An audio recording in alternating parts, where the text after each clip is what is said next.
Bring me that horizon. Dia 22, hein? Temos um compromisso aqui com vocês. Já baixei o Sea of Thieves ontem.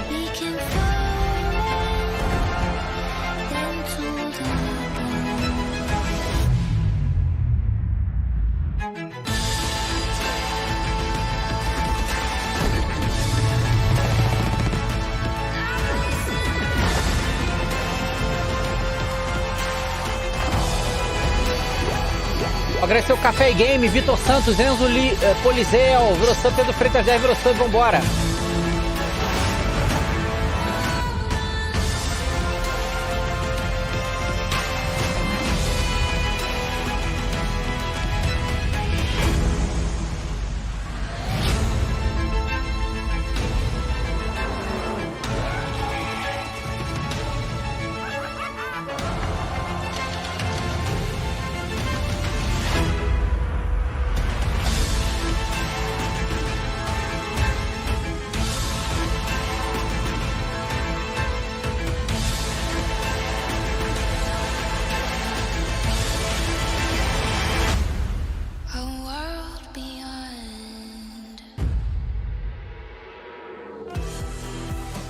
Hello and welcome to Xbox Tá Game legendado, amém. Showcase Extended.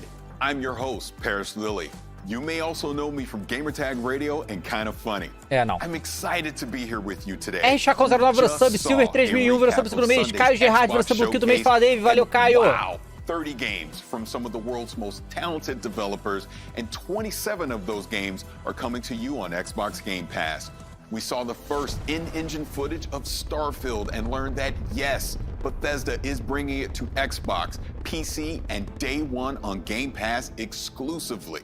They also showed us Battlefield 2042, Sea of Thieves, A Pirate's Life, Stalker 2, Psychonauts 2, and how about Redfall? Like they said, this year, Xbox is all about the games. Today, Xbox Game Showcase Extended is our chance to hear from the developers behind the games that are redefining interactive entertainment. Developers like Double Fine, Playground Games, Supergiant, Rare, 343 Industries, and more. We also have a new accessory design program to share with you, and a couple of other cool surprises. That's enough talk. Let's jump right in.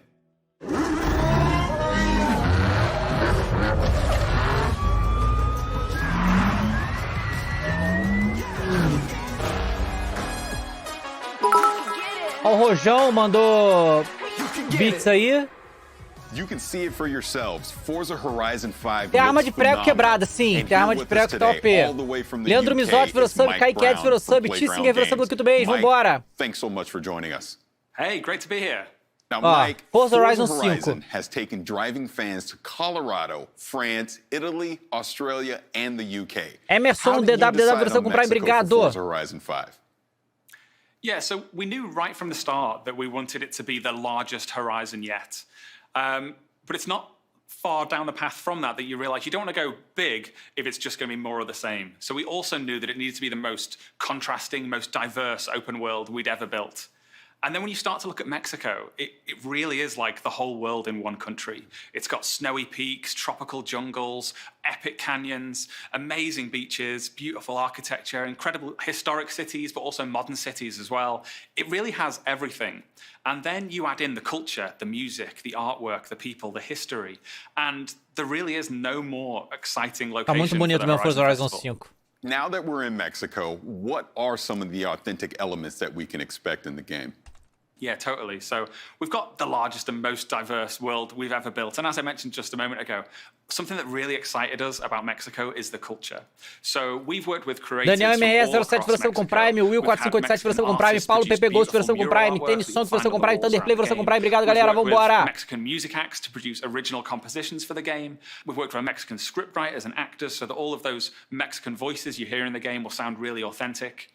And perhaps not as obvious, but the other thing that is super authentic is all of our light data and skies. Vocês falaram, né, que eles tiveram um time filmando o céu, né? HDR sky capture rig. We captured more than 400 hours of sky data, and then we recreate that in game.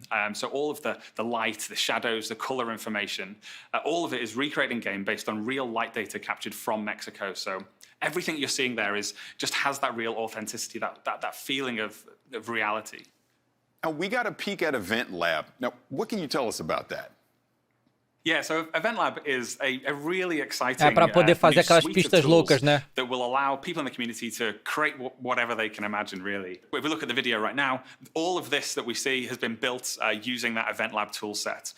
The bowling pins that have been placed, so someone's gone along, they've placed those, and then they've created rules that touch on them as well. Isso aí vai ser muito maneiro. É que nem com o GTA isso aí, cara. É com o GTA isso aí. Muito foda. It gives players points. And then also in that clip, you can see that everyone else in that multiplayer session is hitting bowling pins as well, and all of that is adding into a collective team score. The rules could have easily been set up so that it wasn't a team score, that it was competitive. All of that creative freedom is open to players. It's as a game designer, I think it's the feature that I'm most excited about in Forza Horizon 5.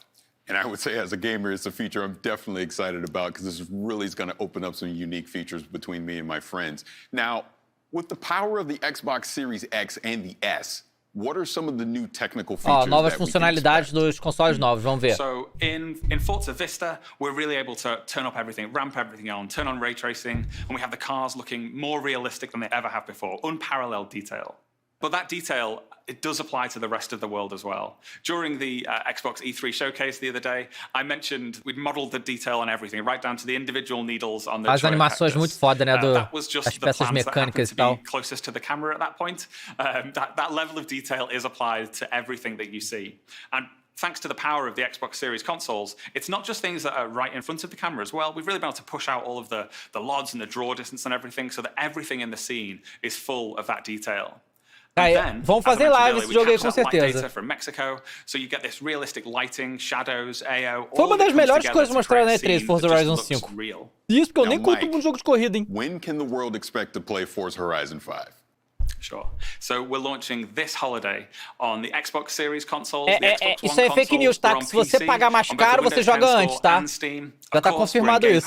Game Pass Ultimate, and you can play on your Android device with ele não vai falar sobre isso, que dá pra jogar antes? And players who purchase the premium edition, or if they're a Game Pass subscriber and get the premium add-ons bundle, you'll get early access as well, so you'll be able to play a little bit earlier than everybody else.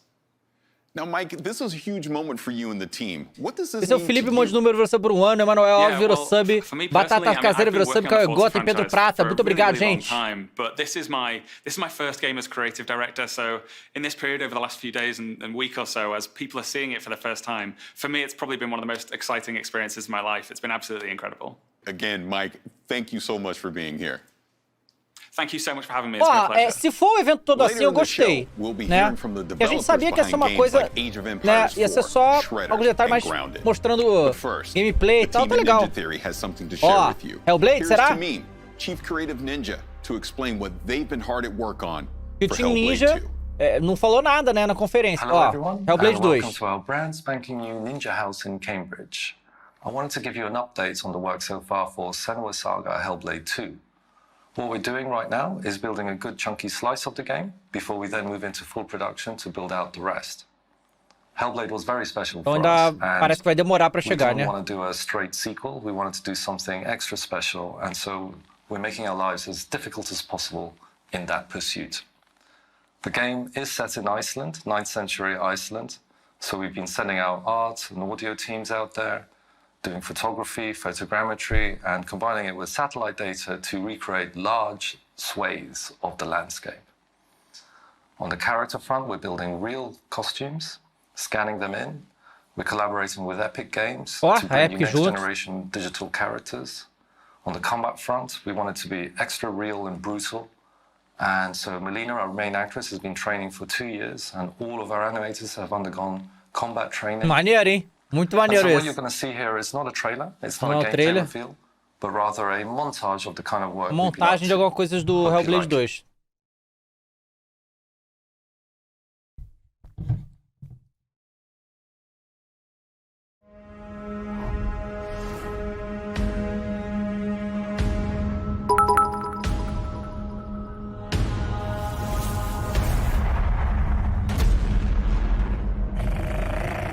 É um teaser, né, do Hellblade 2. Follow me on this journey. É um bagulho mais conceitual, né? By land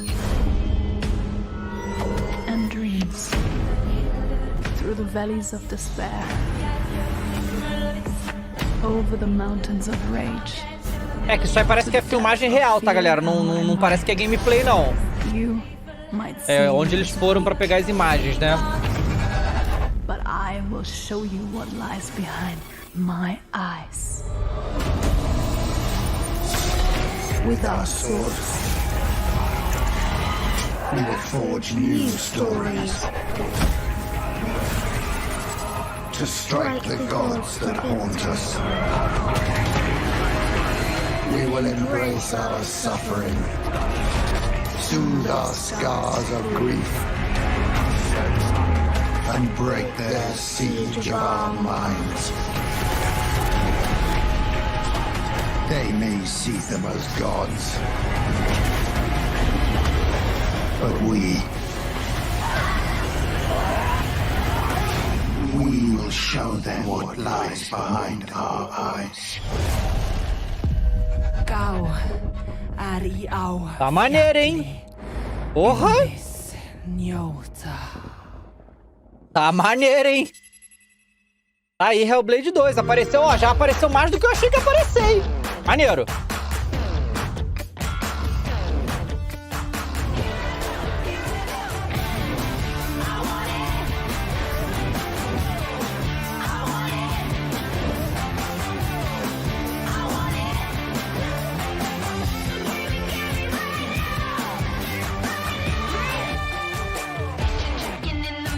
Vamos falar sobre o controle, as opções de controle que vai ter e tal.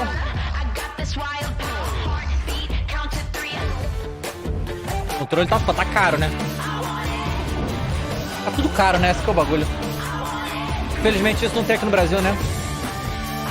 Podia vir no Brasil, né? Acho muito irado você poder fazer o controle do jeito que você quiser, a cor que você quiser.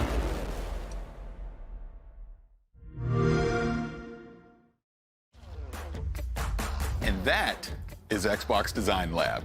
And here to tell us more about pro Brasil, Xbox galera. Design Lab is Naveen Kumar. Naveen, thank you so much for joining us. Thanks, Paris. So, what is Xbox Design Lab? Design Lab is a controller customization service on Xbox.com. Galera, agradecer o Gabriel 369PI, virou sub comprar, e Matheus Ferrares virou sub pro segundo mês, GB Play SP virou sub, Arthur Ledu virou sub, PM Gonzaga virou sub, Gorelli virou sub, Vargas Sá virou sub, Lucas Henrique Vieira virou sub, Outro Norte virou sub, Gabi Tenante, Felipe Monte de Número, Emanuel Alves. Obrigado a todo mundo, galera, que tá aqui. Olha que foda, né, que dá pra você montar o seu do jeito que você quiser. Muito legal isso. Não esquece de virar sub, hein, galera. Sexta-feira de sorteio. Exclamação sorteio aí, tem novidade, mas só pra sub. Então vira sub. Yeah, well, right off the bat, you can see there's tons of color options to choose from. For most of the parts on the controller, you can choose among 18 different colors for all the different pieces on the exterior. 3 of those colors are brand new to Design Lab. We have Shock Blue, Pulse Red, and my personal favorite, the Electric Volt color.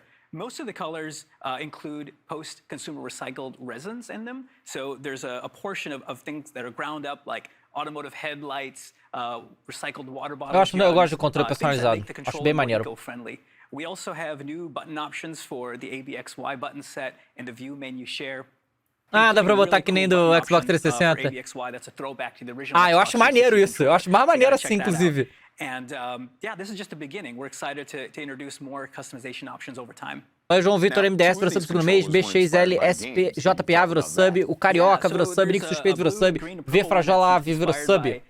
Vamos ver se vai ter gameplay do Pirata do Caribe, hein?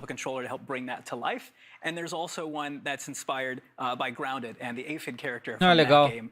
We had a lot of fun in designing that as well, as the controller kind of looks like an aphid if you look at it from the right angles. Now, I created my own controller. I'm going to pick it up now. I'm a huge Los Angeles Lakers fan.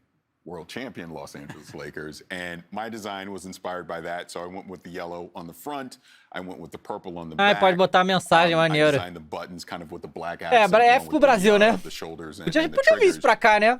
Mas tem muitos impedimentos, né, galera? Ele fez o controle do Lakers, né? Eu faria o controle do Mengão, tranquilamente. My good friend, Khalif Adams.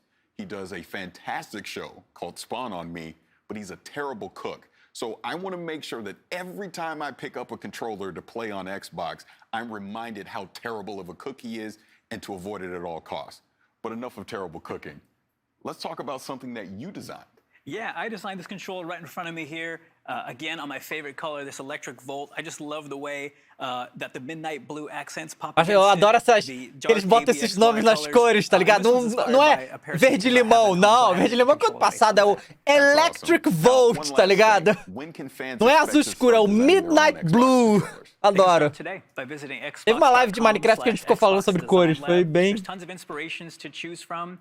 Customization is really fun, and we're shipping controllers to US, Canada, and most Western European countries.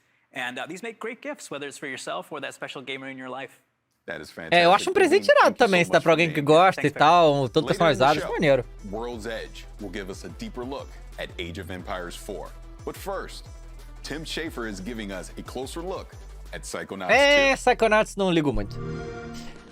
D. Pedrol CBFace virou sub, TV Novo virou sub do quarto mês, muito triste no Vi Brasil, Bilas Z virou sub, Jonas Macedo virou sub, Gleico Guns virou sub, João Vitor MDS virou sub, BXLSJPA virou sub. Obrigado, gente. Vamos virar sub, vamos virar sub. One of Raz's most important psychic abilities is that of astral projection, which allows him to project his psyche into someone else's mind and see their mental landscape made real. He can help them wrestle with their inner demons and fight their actual nightmares in person. Which means that the levels in the game are actually brains. And Psychonauts 2 has even more brains than the first game. One of the first brains you'll get to visit is that of Caligosto Lobato. Now, Dr. Lobato was actually a villain in the first game, but after Ross fought him, they kind of became friends. He actually o 93 Bruno 69 acabou de virar sub. Ligou o primeiro Hype Train do dia, família vira sub, participa dos sorteios toda semana, aí sorteio do Pessoa Ciclo fim do mês, ganha emote exclusivo, ganha acesso a 50 emotes, aqui vão ser 60, que é o máximo, tá? Vamos virar sub.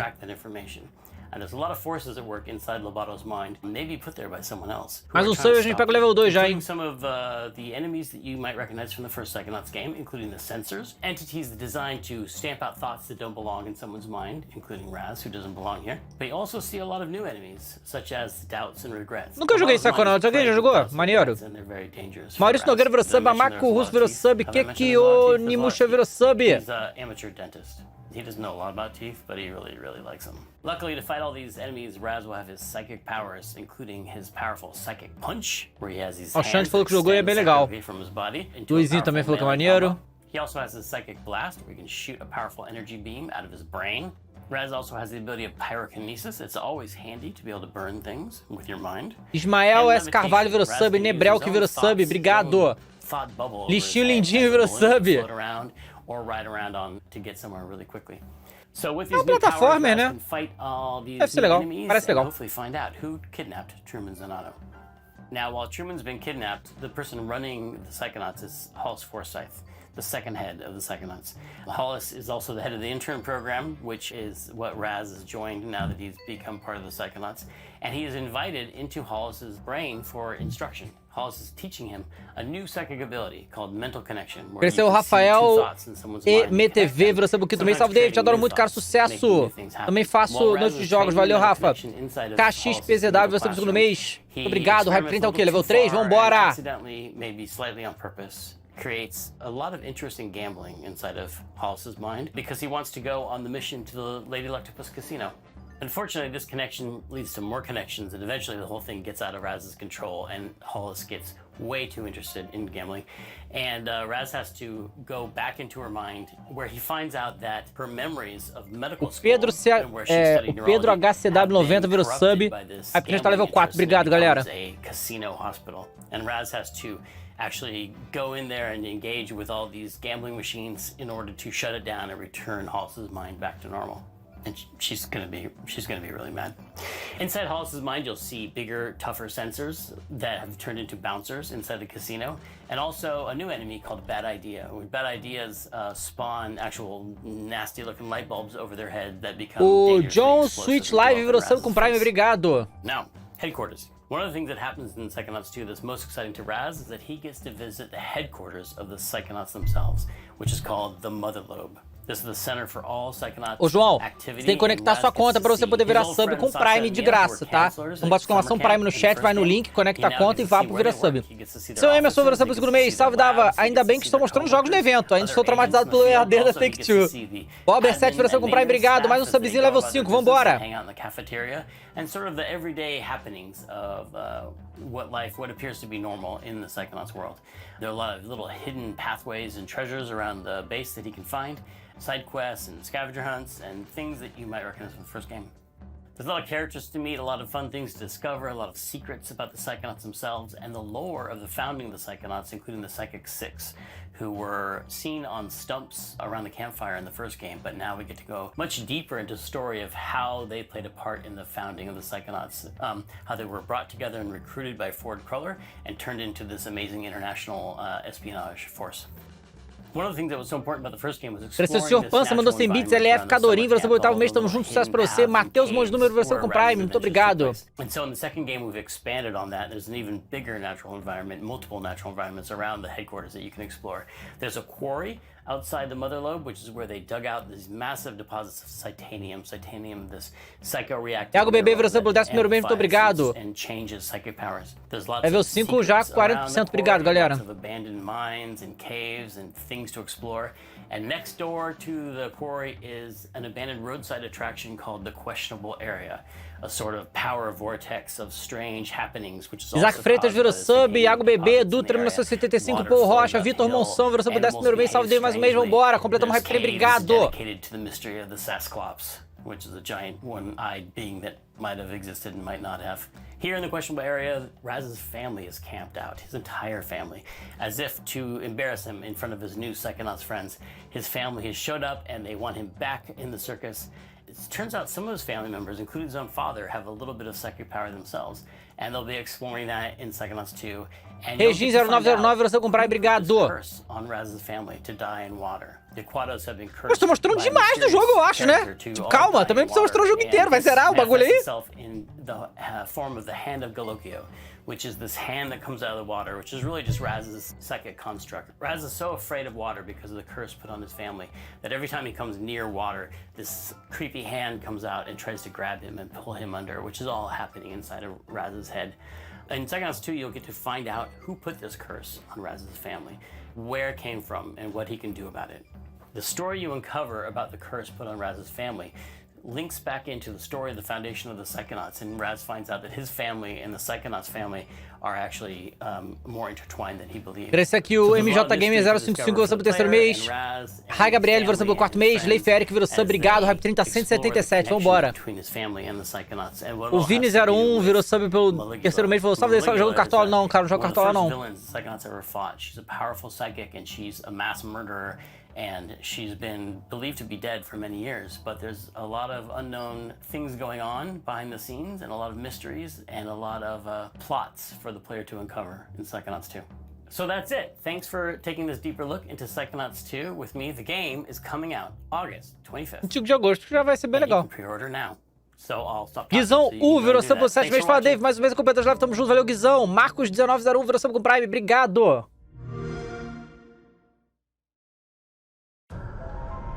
Cadê o Prato Caribe, gente? Hello?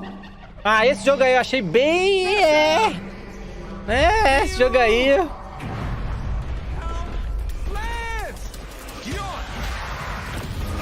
Left 4 Dead no espaço, né?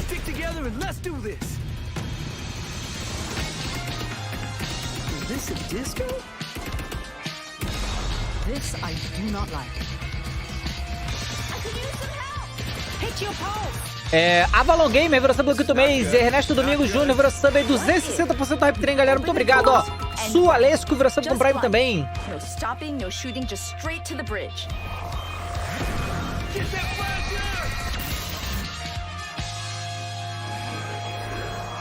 O Pedro Oliver sub com Prime. Quase 300% time trem, galera. Obrigado. We call them tanks. I call them brutes. From Latin, Brutus. We'd sound smart calling them brutes. Eon, you don't want to get in here and help name these? Nah, I'm good. Brute!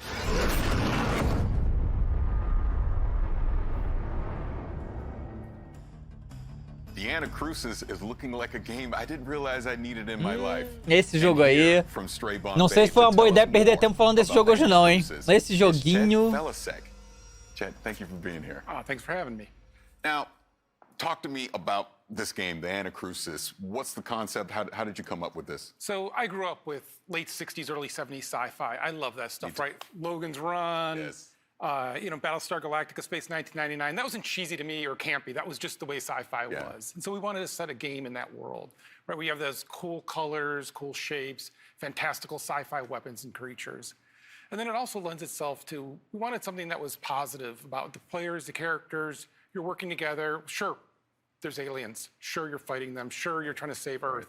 But you're doing it in a positive, uplifting way. Yeah, after the pandemic, I don't think I could go back to a dreary, post-apocalyptic world. I need something uplifting, and so we wanted to deliver that. That's awesome. Now, talk to me about the gameplay. You've said that there's an infinite replayability to this, so how does that factor in? Yeah, so there's 4-player co-op, because you're playing with your friends, and what we want to do is make sure that it's different every time you're playing it. And so we have a lot of different systems that do that, but underneath it all is the idea of the AI driver. The AI driver is driving everything that's happening in the game with items, where they're placed, what's happening with the creatures, what's happening with your health kits, your perks, all of those systems are driven off of that.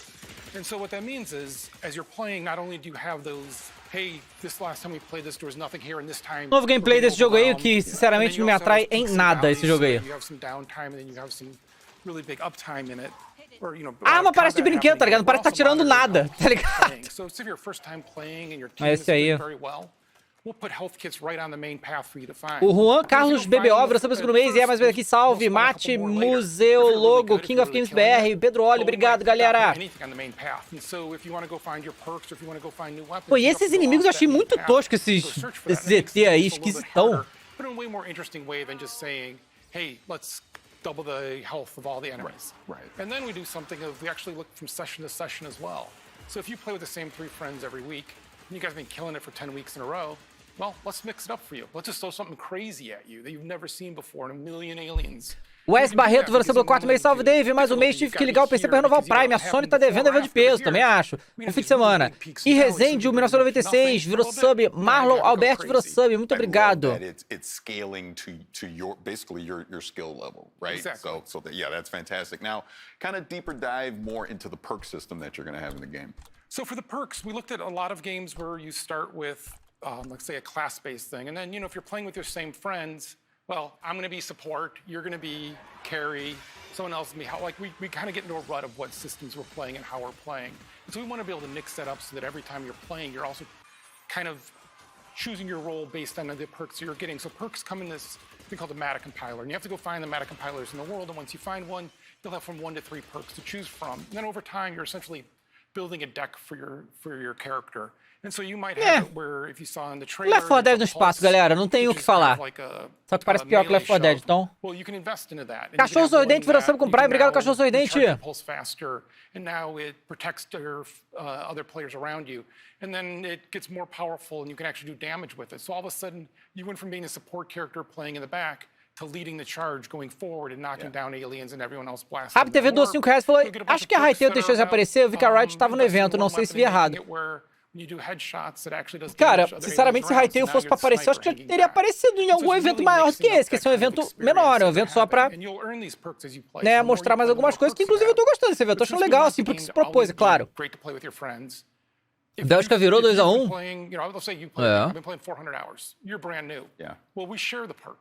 So you get all the perks that I have available to me as well. So that way you could have that experience. 14 subs, a gente chega em 15.900 e subs. Em breve chegar em 16.000, galera. Loucura. Ô, Abi, o sorteio PlayStation 5 vai ser dia 30 às 18 horas. Tá subs e não subs. Mas é claro que não sub concorre a tudo. So the enemies is we kind of look at it of how we want the players to behave as well as. Bélgica tá perdendo, né? And so we bring in outside playtesters every week. They play our game, we watch them, and what Juggernaut we tirou só pelo terceiro mês, galera. Vou aproveitar que esse jogo aí não me interessa muito, eu vou dar uma mijada. Pera aí. And even if we send something like the Brute at them that spreads them apart, they quickly form back together. So we created something called the spawner. Yeah. And this is a good example of kind of how we approach the design. The spawner you hear off in the distance, and you'll hear it, and you know what it's doing. It's spawning things. It spawns these little turrets that come at you. They're not the worst thing, but they're going to be unrelenting until you kill the spawner. And so you'll be sticking with your team, and you'll be like, oh, wait a minute. If the spawner comes now, and this turrets come, and we've got a guy down, we've got to go over there, I'm not sticking with my team. I'm going to go hunt that thing down. I'm going to go kill it. So you go run off, you kill it, you're feeling good about it, and then all of a sudden you realize, wait, where are my teammates? I'm all alone. There's other specials here. Oh, I'm in trouble. And it's trying to create those kind of moments where it's mixing it up, where you always want to have it where it kind of almost takes turns of one player's the last one surviving, they're the last one up, and they're helping everybody else up and get it going. And so really looking at having those enemies give you those moments for how it affects the players. Bonus question for you. What does the anacrusis O TTYBR, versão com Prime, obrigado. Anacrusis is a musical term. It means the notes before the song, the little kind of intro. And for this, we have a character, Boris, that you never meet. And the other players just talk about it, because I thought it was fun to have this character that you never really are sure who they are, because it's everyone else describing it. And she named the barge that you're on, that you're launching these missions, the Anacrusis. And her thought there was, this is not the main event. This is not us against the aliens with fighter pilots and everything else. This is just regular people. This is the pre-battle to the battle. This is finding out about these aliens and what just happened. Oh, that sounds so cool. Again, the Anacrusis, everything that you talked about today, it sounds amazing. I can't wait to get my hands on it. But Chet, thank you so much for being here. I really appreciate it. Thanks for having me.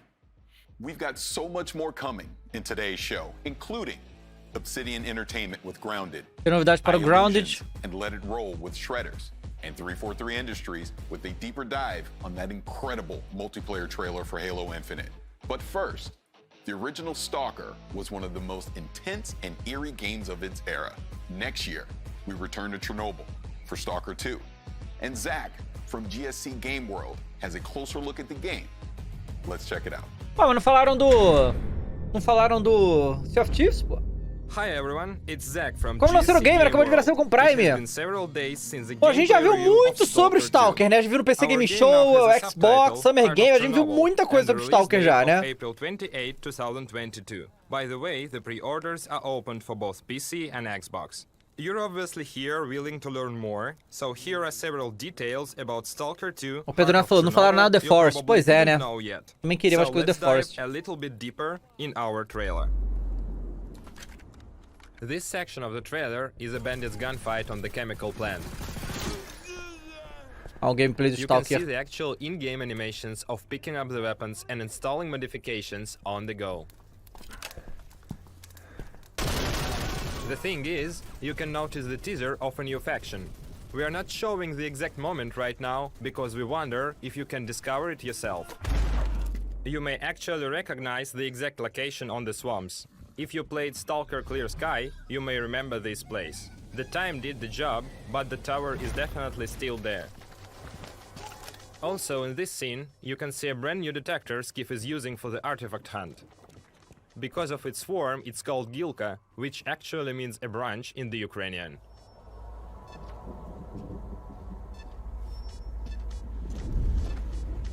The artifact Skiff is going to collect is called Jelly. In-game, it recovers your stamina. Moving to the Dancing Man scene. Before you ask it, yes, there will be a lot of characters with an interesting fate in the zone. His hideout is located in Chernobyl too. That's a town not so far from Pripyat you have seen in the gameplay teaser.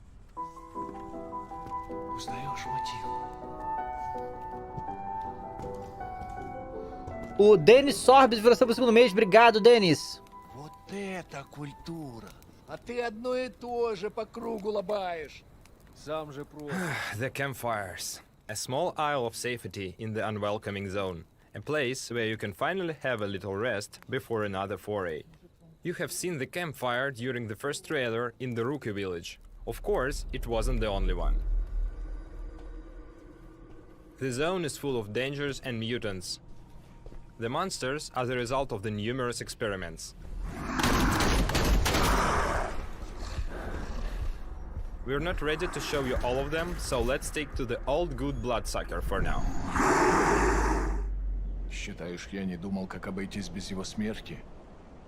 Она не могла быть свободна, пока он жил. Зато теперь посмотри на нее. Нет, Скиф, я не отдам. O Leon de Chernobyl, literalmente de Chernobyl, né? Новую жизнь. Жизнь, которую я готов. Vídeo Hate 1 virou sub vocês meses, 6 meses. Nessa maravilha de canal, vamos que vamos no final do mês. A Xbox Series X é meu.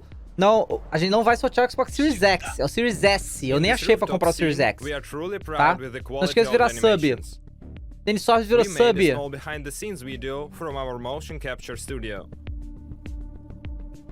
The face photogrammetry process makes the final result as close to the reality as possible. Она не могла быть свободна, пока он жил. Я буду защищать ее. Всегда. Pode virar sub com Prime? GVBUI, pode, claro. This section is one of the most powerful weapons from the arsenal.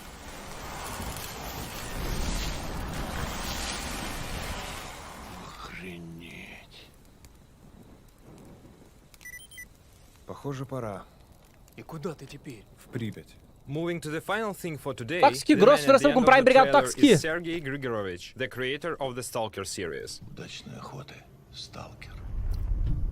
Thanks for joining us today. We can't wait for the moment when the time comes to enter the zone on April 28, 2022. Deu de abril de 2022 aí, pra quem tá animado.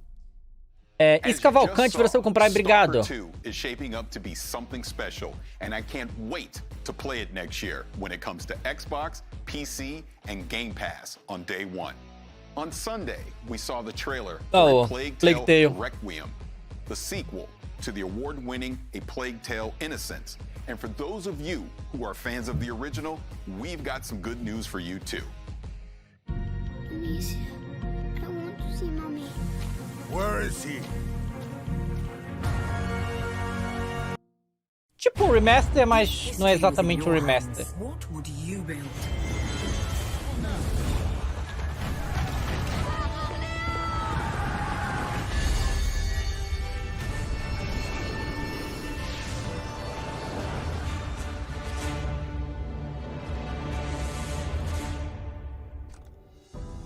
The king is back, and here to tell us more about Age of Empires 4 are Adam Icegreen and Emma Bridle from World's Edge.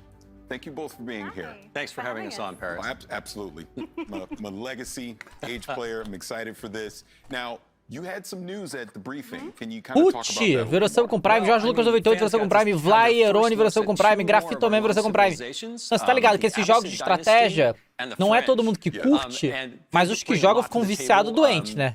Totally different ways É o to Age of play, Empires 4. but I'm really excited to show them those. And then also, people got to see their first taste of naval gameplay, which we haven't shown off at all, except for a little teaser at the end of fan preview. Paying off that tease. And we also revealed one more of our campaigns, the 100 Years' War, and Joan of Arc made an appearance. We also announced that the game is coming October 28th, and it's coming to Windows Store, Steam, and of course, Game Pass for PC. Now, earlier you mentioned the two civilizations, the Abbasid dynasty and the French. Can you kind of go into detail about that? Sure. Yeah, I guess I'll start.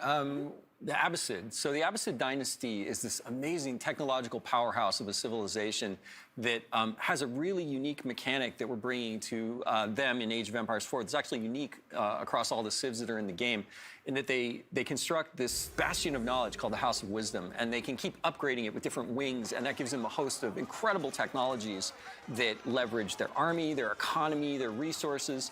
But beyond even that, they have an incredible amount of fun units, especially camels, unique to the civs again.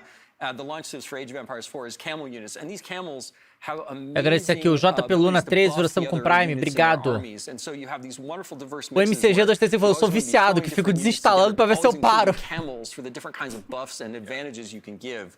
to your civilization. It's great. Matheus Wick mandou sub por mês. Vamos, Dave. Vamos, Flamengo. Mais uma vez, a família querida. Você é 10. Obrigado, Matheus. That are going to make your late game really, really interesting. They have a landmark called the House of Commerce. And for your units, you're going to really want to focus on knights and lancers. Those are your powerhouses. O JV Afonso deu um sub pro chat. Obrigado, Afonso. E o Abacate Norris virou sub com Prime. Obrigado. Juliano, foi anunciado o Plague Tale 2 sim. Plague Tale Requiem, que é o nome. From history, this young woman who led with her convictions and led a battle, and she was a teenager, and so she's beloved. She's in Age 2 in a campaign, and so we know Age fans are going to love seeing her again. And the 100 Years War, with the multiple missions, like the Battle of the 30, are really going to bring that period of history to life. And all the live action footage that you saw in the trailer on Sunday, that's all from within the game. Wow. We have these multiple documentaries that will play between the missions to storytell and really bring it to life as you journey through the 100 Years War. Yeah, taking a completely different approach to how we're telling a story in... Matter of fact, I don't think I've seen any game that does what we're doing in terms of how we're showing the story and how we're getting people involved with history. So it really, super exciting. Really brings it to life. And I've learned things about English history from these documentaries I didn't learn in school. So they're educating as well as moving the game forward. Now, community feedback is always important in any game, but especially in something like Age. Now, how have you taken some of that feedback into development? Pedro Garrão virou seu comprar. Obrigado, Pedro. We formed a community council back in 2017. We wanted our community and our players to have a seat at the table for development. We're making the game for them. So they've been hands-on with the game for a really long time and giving us their honest feedback. And we then take that to the game team and they look at making changes based on what they've told us. So they've influenced things from the look of the UI icons, the influence system that's built into Age 4. They've really helped us with their viewpoints make the game better. And one thing they really pushed for, actually, was naval. Yeah, it's amazing. We actually, if you look at a lot of the data, we see data on all of the Age of Empires games that people play. And naval is one of those things that in Age 2, a lot of people don't use it, which is crazy, right? But if it wasn't there, people would miss it so much. And sometimes we have to ask those hard questions when we're making games, right? We say, like, do we need to do this? And it was something that we felt weird about. And we went to the council with them. Mas você tem que fazer o jogo que faça sentido ter a parte naval, né? Que os caras queiram usar porque é bom, né? No, we see your point, but you have to have this. And Glórios 10 virou seu com Prime, Teusint Z virou seu pro terceiro mês, Nerotex virou seu pro terceiro mês. Sem problema, cara, que bom que você voltou. And now we're heading towards launch. We're branching out beyond our council. People are going to get hands-on for the first time. So we had a fan preview event back in April, and we looked at the feedback from that and have made changes since then. So, you let us know that you didn't feel like the weapon scaling was quite right. So we've gone ahead and we've improved that. That is fantastic. Now, you actually hit on something that I wanted to jump into because Age has been around for a while. There's been previous games, but you continue to make content for those. So what's some of the news you can share as far as development with some of the legacy Age games? Well, we have a new expansion coming in August for Age 2 Definitive Edition called Dawn of the Dukes. And in that expansion, we're going to be adding 2 more civilizations, the Bohemians and the Poles, and 3 new campaigns for the Lithuanians, the Bohemians, and the Poles. And those are great stories about really cool, brother and sister teams that work together to kind of rise up these empires, and I can't wait for people to get their hands on it. And the great thing is that if you pre-order Age of Empires 4, you get that for free. That's part of the deal for pre-ordering Age 4 on the different platforms. And for Age 3, of course, because we don't want to leave them out either. Age 3 Definitive Edition, we're hard at work on an African PDLC with new civilizations and campaigns, and I can't wait to show more, but we're not ready to talk about that one just yet. Cassiano 90, você comprar, obrigado, Cassiano. AgeOfEmpires.com, become an insider. You get little sneak peeks at things we've got coming and chances to get hands-on with content early. Yeah. Now, shifting us back to the present in Age 4, what's some of the things people can expect as we lead up to launch?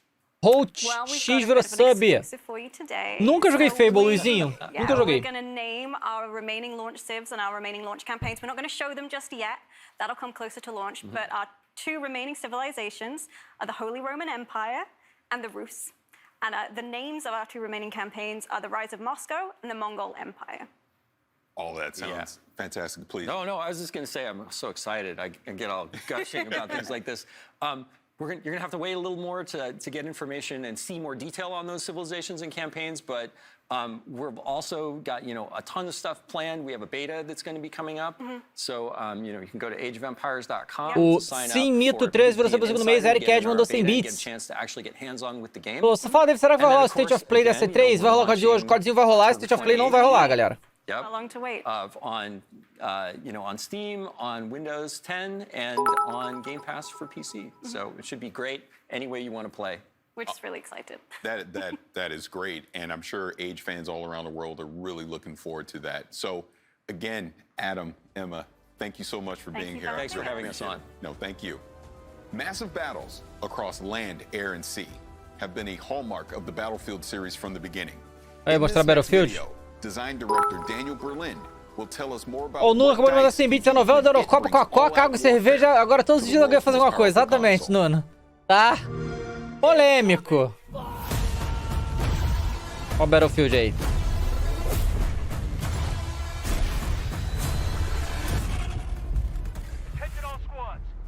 Sargento Plays versus o segundo mês, obrigado. Is the introduction of all this cutting-edge technology that we're just infusing into the sandbox. I think just having the comeback of the helicopter on the battlefield, it just introduces a whole new layer to the sandbox. It just gives players so much more tools. O Leleco MG virou segundo mês, Davy. Às vezes estamos juntos, misturados, só tenho o PX5 já é meu, gravo meu nick. Você sabe como comprar a skin da noiva do Warzone? Não tô achando. Cara, você tem... Agora eu não lembro, porque tem uma arma. Se você for nessa arma, lá no loadout, e apertar na loja, você cai no bagulho. Alguém sabe qual é a arma pra falar pra amigo aqui? Da roupa da noiva? No...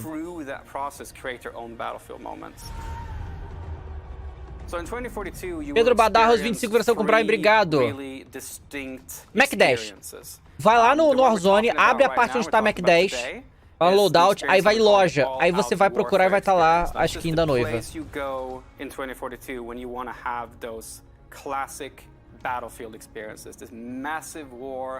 Where it's, air, land, and sea just coming together in these massive battles. But we've actually made a distinction between two separate experiences within the all-out warfare experience, and that's Conquest, which is very much a staple for our franchise. It's something that our fans know and love, and we're just taking the Conquest experience to the Irlão, 2220 virou sub. Pedro Badarros, 25 virou sub. The access to the sandbox, being able to choose where you fight, how you fight, where you want to go. But it's also experience that will allow players to kind of choose their own. E usa o código Davy Jones, exatamente. Comprar code points, usa o código Davy Jones, hein? Fê Além, que viração comprar, obrigado. They just converge on a single point and the chaos goes up to the maximum. But there's also moments within Conquest where, you've just had that big battle. And now you've won that battle and you go like, okay, you bring up your map and you have a conversation with your friends and you say like, okay, where do we want to go next? Oh, we need to go over there to that state. Okay, how do we get there? Oh, let's call in a vehicle. And a vehicle, you can call it in wherever you want. And then your friends, you hop into the transport vehicle and you go across the map and you go to a new location where there's a new fight. So Conquest is just that Lucas Venover, sub, obrigado. And right next to that lives the other experience within All Out Warfare, which is Breakthrough. And this is a significantly more guided experience. It takes you on a journey throughout the entire map. Amir Júnior 84 virou sub, vambora! And there's a defender team. And we kind of compress them into fighting head-on in a specific space. So the time to action is short. And the level of Ianzinho 96 virou sub. Really obrigado. High. There's helicopters, and there's tanks, and there's infantry. There's just everything happening. And it's just complete chaos in Breakthrough. So All Out Warfare kind of takes these two fan-favorite staple modes, and we make them distinctly lean into their specific strength. And that's on the Xbox Series X and the Xbox Series S, you will actually be able to play All Out Warfare experiences up to 128 players, which is a double to what we've done in the past in the franchise. And this is really, you can have those moments when you're playing 2042, when you're sitting in the helicopter and you look down and you just see this, sea of tanks, soldiers, infantry, helicopters, fighter jets just moving in unison, and you kind of get this feeling that you're part of something bigger. like a really, really massive army. And that's the strength of the massive play spaces that we're building. And we're able to really make this play really well. We've altered our way of handling level design. Because it wasn't just as simple as, just making it bigger and then portion the locations out. It doesn't really work that way. So we've leaned into a new type of design mentality that we're calling clustering. Now, what clustering means that you will have a massive battlefield in front of you. But within this massive battlefield, you will have particular clusters of objectives. So the map Hourglass is set in Doha, Qatar. And it is, I'm not going to go into specifics about exactly how large it is.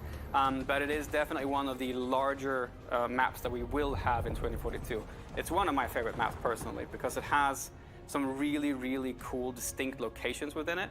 Down to the south of the map, you'll have a fully destructible village. And this is a great space for infantry and vehicles alike, because you know as a battlefield player that infantry is skulking around inside the buildings, but when you're in your tank or your attack helicopter, you can just can destroy those buildings and get access to the infantry. And you can go further east and you'll find a bunch of high-rises, skyscrapers. And so there's a whole section there where you can enter the skyscrapers, you can go up to the top of them, you can zip line between the roofs, have fights in between the rooftops. But if you want to change it up even more, you can basically skydive off of the skyscrapers. And if you're playing a particular specialist that has access to a wingsuit, you can actually glide across the entire map space and get yourself all the way over to the stadium, which is on the east side of the map. And the stadium itself, it's a place you go when you really want to just take out your shotgun and have some close quarters combat. So the mentality here of building larger maps. Player, versão com Prime, Next 1, versão com Prime, Ianzinho, versão com Prime, obrigado. Particular type of gameplay. And with the Conquest game mode, for example, you will also see the fact that if you want to capture the entirety of the stadium, it's not just to go there and capture one location. You actually have to capture multiple locations within the stadium in order for you to kind of to consider it yours, that your team can actually get benefits from it. So lots of dynamic moments on Hourglass. And if you saw in the gameplay trailer as well, there's a massive wall of sand moving across the entire gameplay space. So what happens when this massive wall comes, of course, it engulfs you in the storm itself. But as it passes by, it leaves the entirety of the map in a different mood, in a different light, and it changes the visibility for the player. And this is a really good time for you to lean into our Plus system, where you have the capability to actually alter the customization on your weapon. But I'd also like to mention, though, that the wall of sand is one thing, right? But there's also the possibility of the tornado.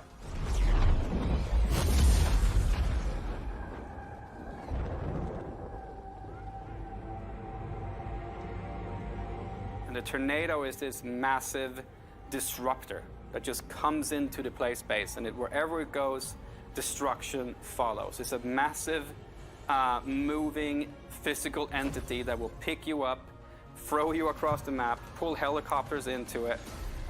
It's just a crazy, fun physics experience that happens as you play the map. So everything is in the hands of the player. This really is a sandbox. And these moments are in the hands of the player. While in other games, the battlefield moments are pre-scripted, in our game, they just happen. And they happen differently every single time because it's players controlling what's happening around you. That's something that you only get in Battlefield. And that's why I love Battlefield so much. Josué Vrosame, player Vrosame, obrigado. Epic action at an epic scale is what we all want from Battlefield 2042, and DICE looks poised to deliver. During the showcase on Sunday, we announced an exciting collaboration between Rare, Xbox, and Disney. Agora! Sea of Thieves, é agora, família! Pirata do Caribe! Captain Jack Sparrow. O que eles vão mostrar pra gente? Into the Sea of Thieves. Vamos jogar dia 22 o DLC do Pirata do Caribe, hein? Showing some of the gameplay you'll experience when you team up with Jack Sparrow for this all-new adventure. I can't wait to be a part of this crew. Let's take a look. You will always remember this is the day your crew was joined by Caraca, que foda, cara. Jack Sparrow. Puta merda, cara, me arrepia todo isso aqui.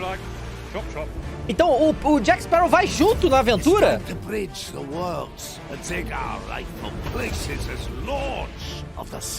É, o David Jones maravilhoso. Não é o Bill Nighy, mas tudo bem. Ó o Kraken ali, moleque. I was starting to think you'd taken a tumble. Not everyone's as steady on their feet as I am. Novos cosméticos. Caraca, vai dar pra fazer o Pérola Negra. Que irado, hein?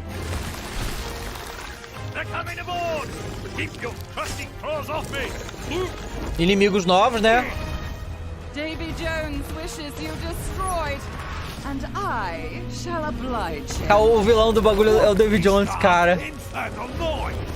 Porra, cara, parece que tá muito foda, bicho. Caraca, o Davy Jones no céu. Enough of this. Hear me, my daughter. Come more than me. É um outro cara. Eita, que é isso? Cara, incrível. Unless it's flattering, in which case it's all true, but they left out the best bits. Savvy? Dia 22. Vamos lá, vamos ver o que eles vão falar sobre o Pirata do Caribe. O que mais? Ah, domingo eles vão revelar mais coisa?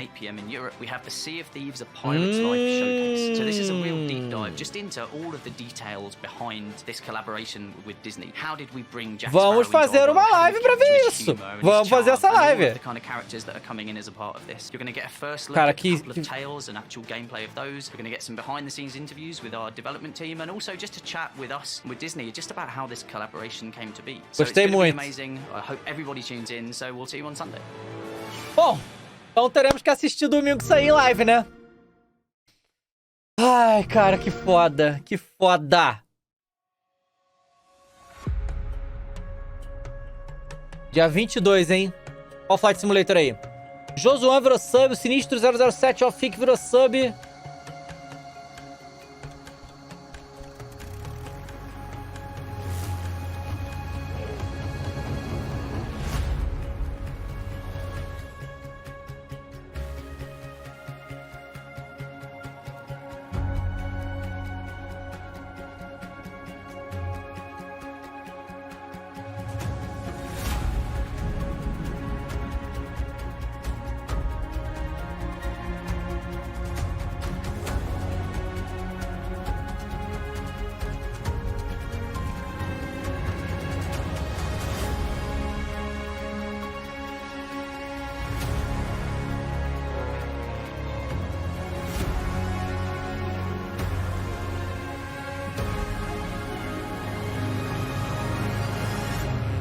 Galera, eu vi uma galera aí que não tá conseguindo virar sub. Galera, vocês têm que conectar a conta de vocês. Todos que falaram não estão com a conta conectada.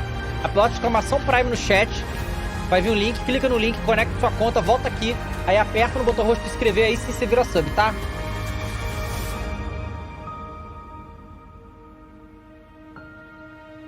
Isso aqui parece ser GTA 6 em alguns momentos, né? Mas realmente o gráfico do Flight Simulator é muito irado.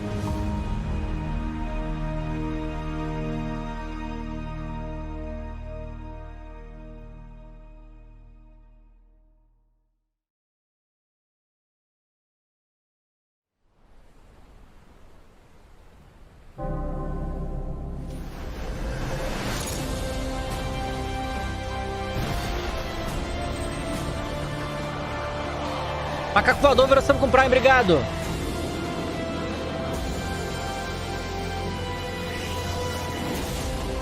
Ah, é a parceria com Top Gun, né?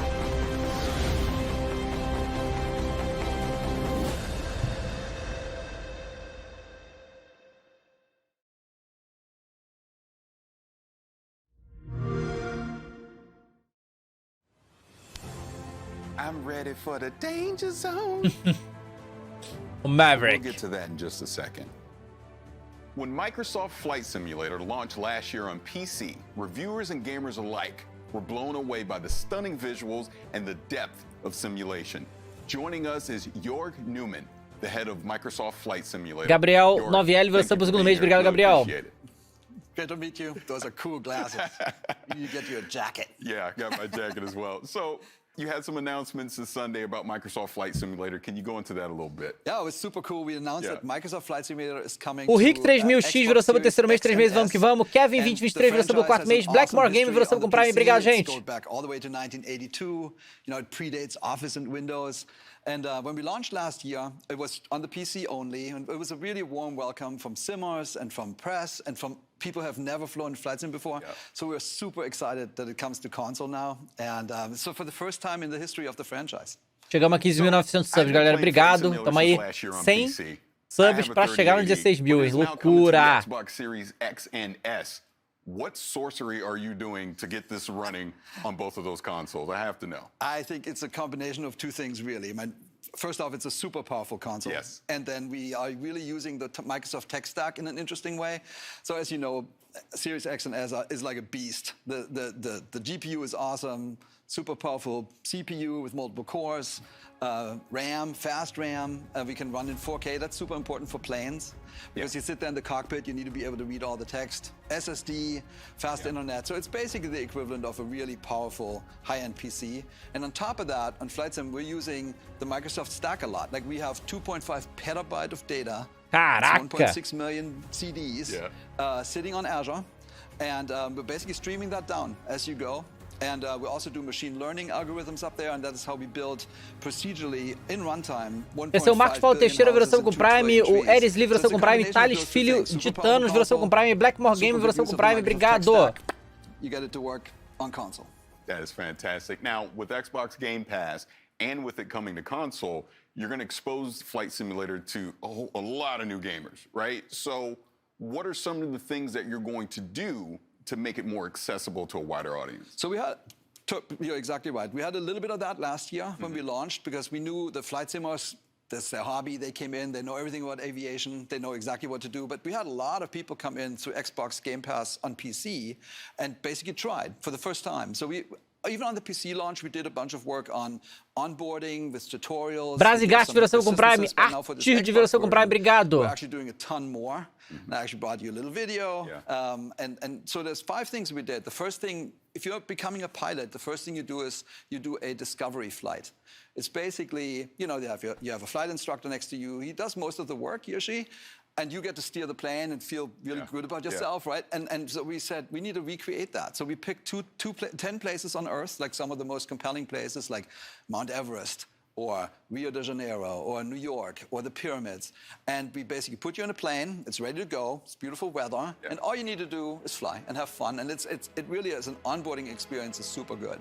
And then we noticed on the PC side that people really love to explore the world in Flight Sim. I did that. I've spent like a month in South America, and I've never been to South America, and it was super cool. But it was only visual. Egito, maneira. Rio de Janeiro. Didn't quite understand how everything fits together. So now we added labels. Oh, Christ. Bing has all these labels basically for every POI, like famous place or river or mountain. So we have all those now, and we put that into the world map. And even if you go down and you try to plan out your flight, you can now see all the cities around you, and it's totally transforms the experience.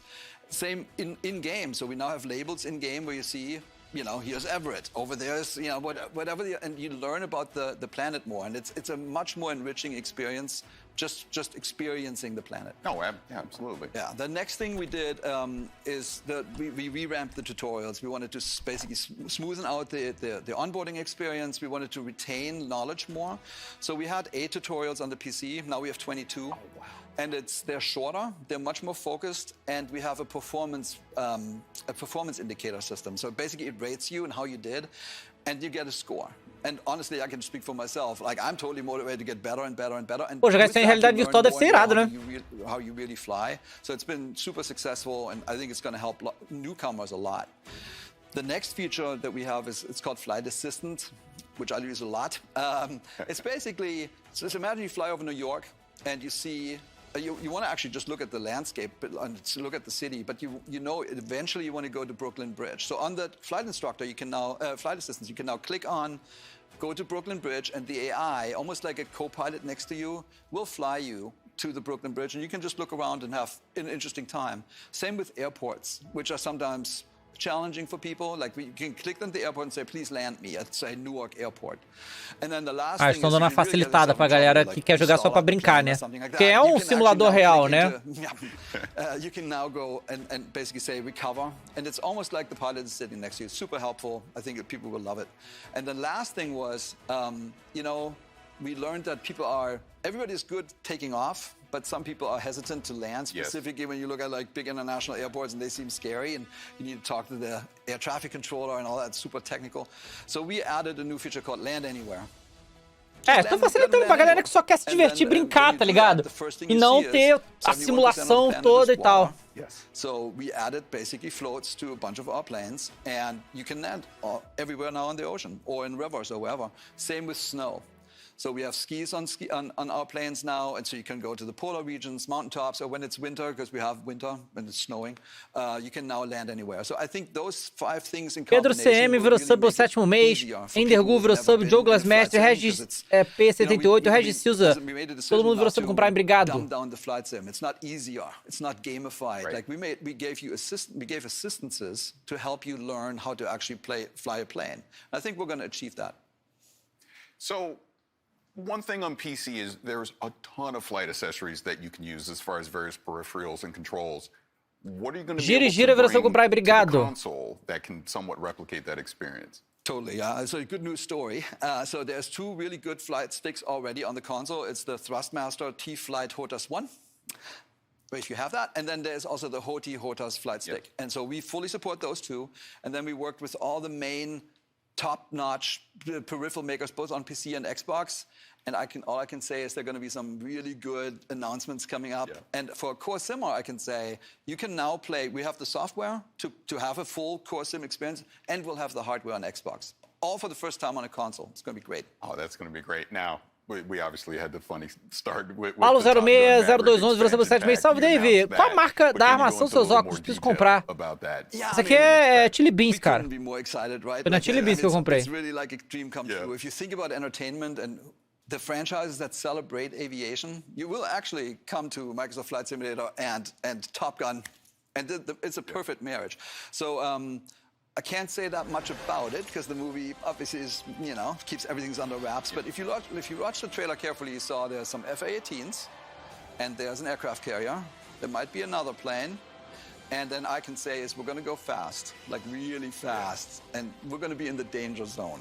That is going to be great. Really looking forward to that. Now, as we wrap this up, there's not much else you can say about the Maverick expansion pack, but what else can people expect from Flight Simulator in the near future? Com Top Gun, né? So ever since launch, we said we're going to launch and have a new update, like a big, meaningful update every single month. O Fala Tuca acabou de versão com Prime, obrigado. So we have something that's called World Updates, where we just pick a zone on Earth, like the United States or Japan or like England and Ireland, and we make that really better. Like we get the the best possible satellite imagery. We create an elevation map that basically makes the mountains look better. We create 3D cities. Like after launch, we launched London and Paris, and we also make missions. So we celebrate the planet, like with these updates, and we're just going to go around the planet. We're shipping 2 more this year and 6 more next year, and then. We also have something called sim updates, simulation updates, where we work with the manufacturers of planes, with the flight sim community out there that knows tons about everything, and also with real-world pilots. And we're basically making the sim better and better. The goal is to make the ultimate sim. Yeah. It's the perfect thing, totally authentic. And then on top of that, you should expect the unexpected. Just like with Maverick, which I don't think people really saw coming, there will be more of that. And I think all I can say is it'll get the gamers and the simmers both their hearts pounding. So keep watching the skies. That is awesome. Bom, pra quem curte Flight Simulator, tem muita coisa boa, né? Fundo do posto acabou de virar com Prime, obrigado. I love it. I highly recommend everyone do the flight from LA to Paris. It's really good, very cathartic. But as we get out of here, I want to thank you so much for taking some time to talk about Flight Simulator.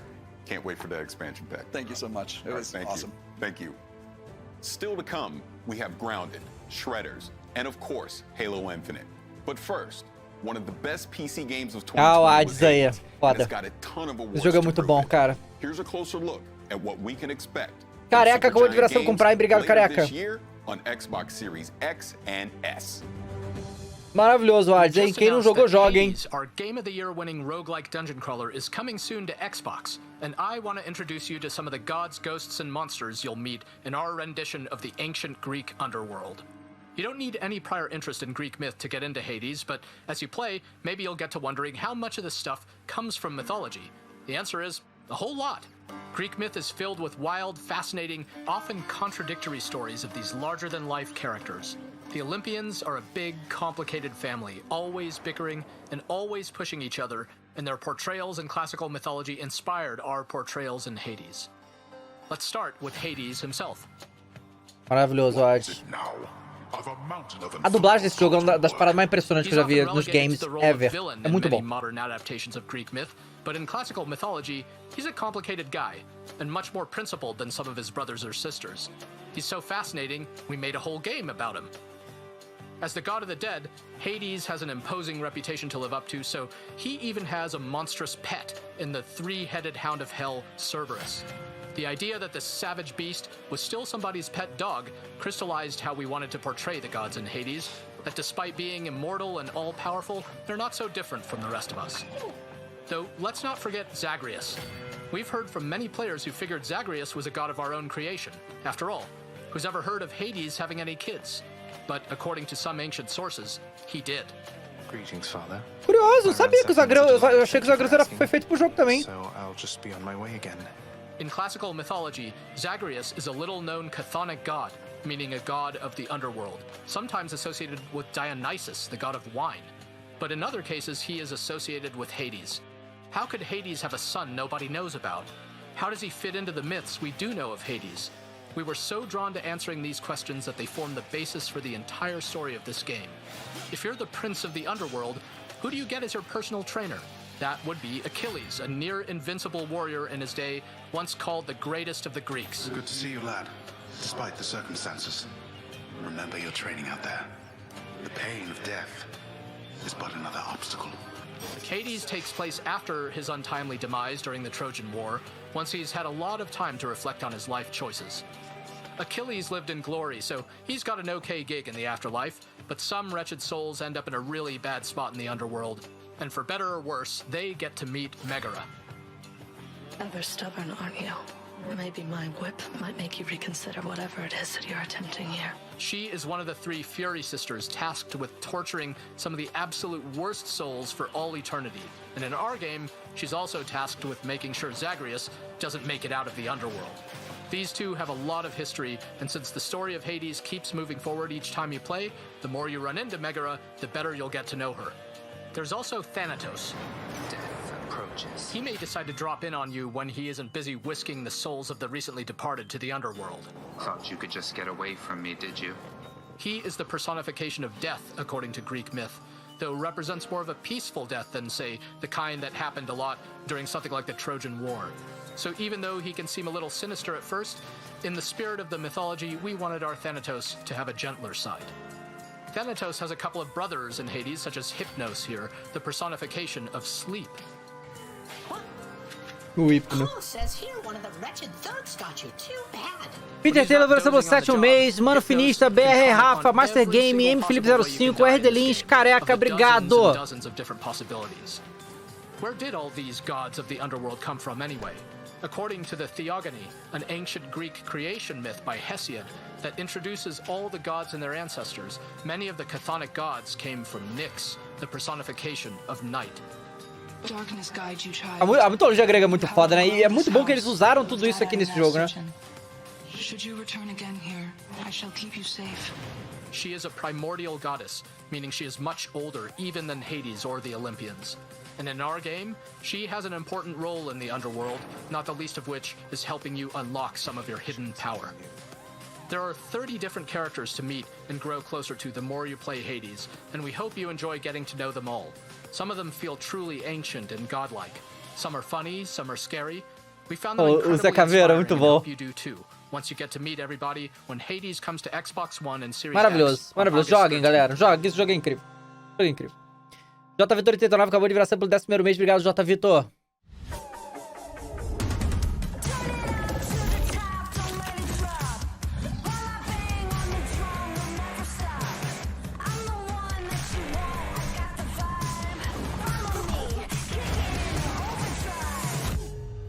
O João Maroja acabou de virar sub com Prime. Obrigado, João.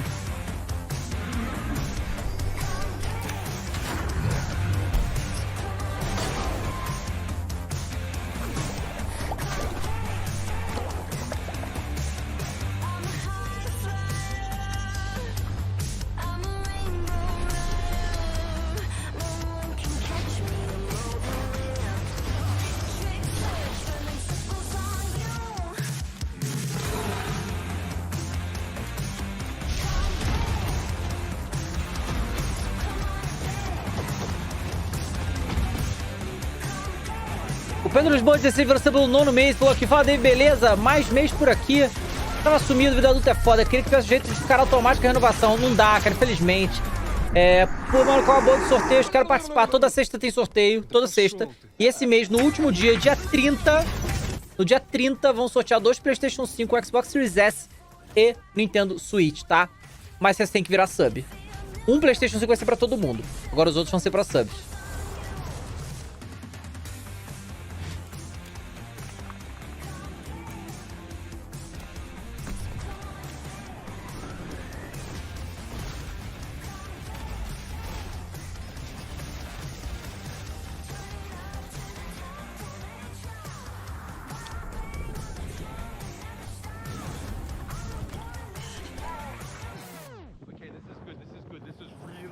Holy sluthering whipple.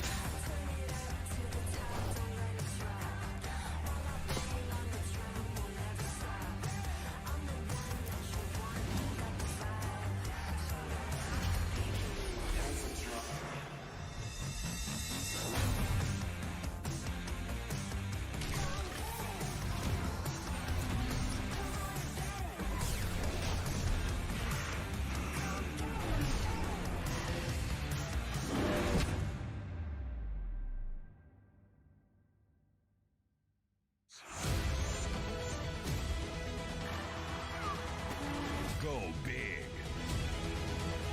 or never go home.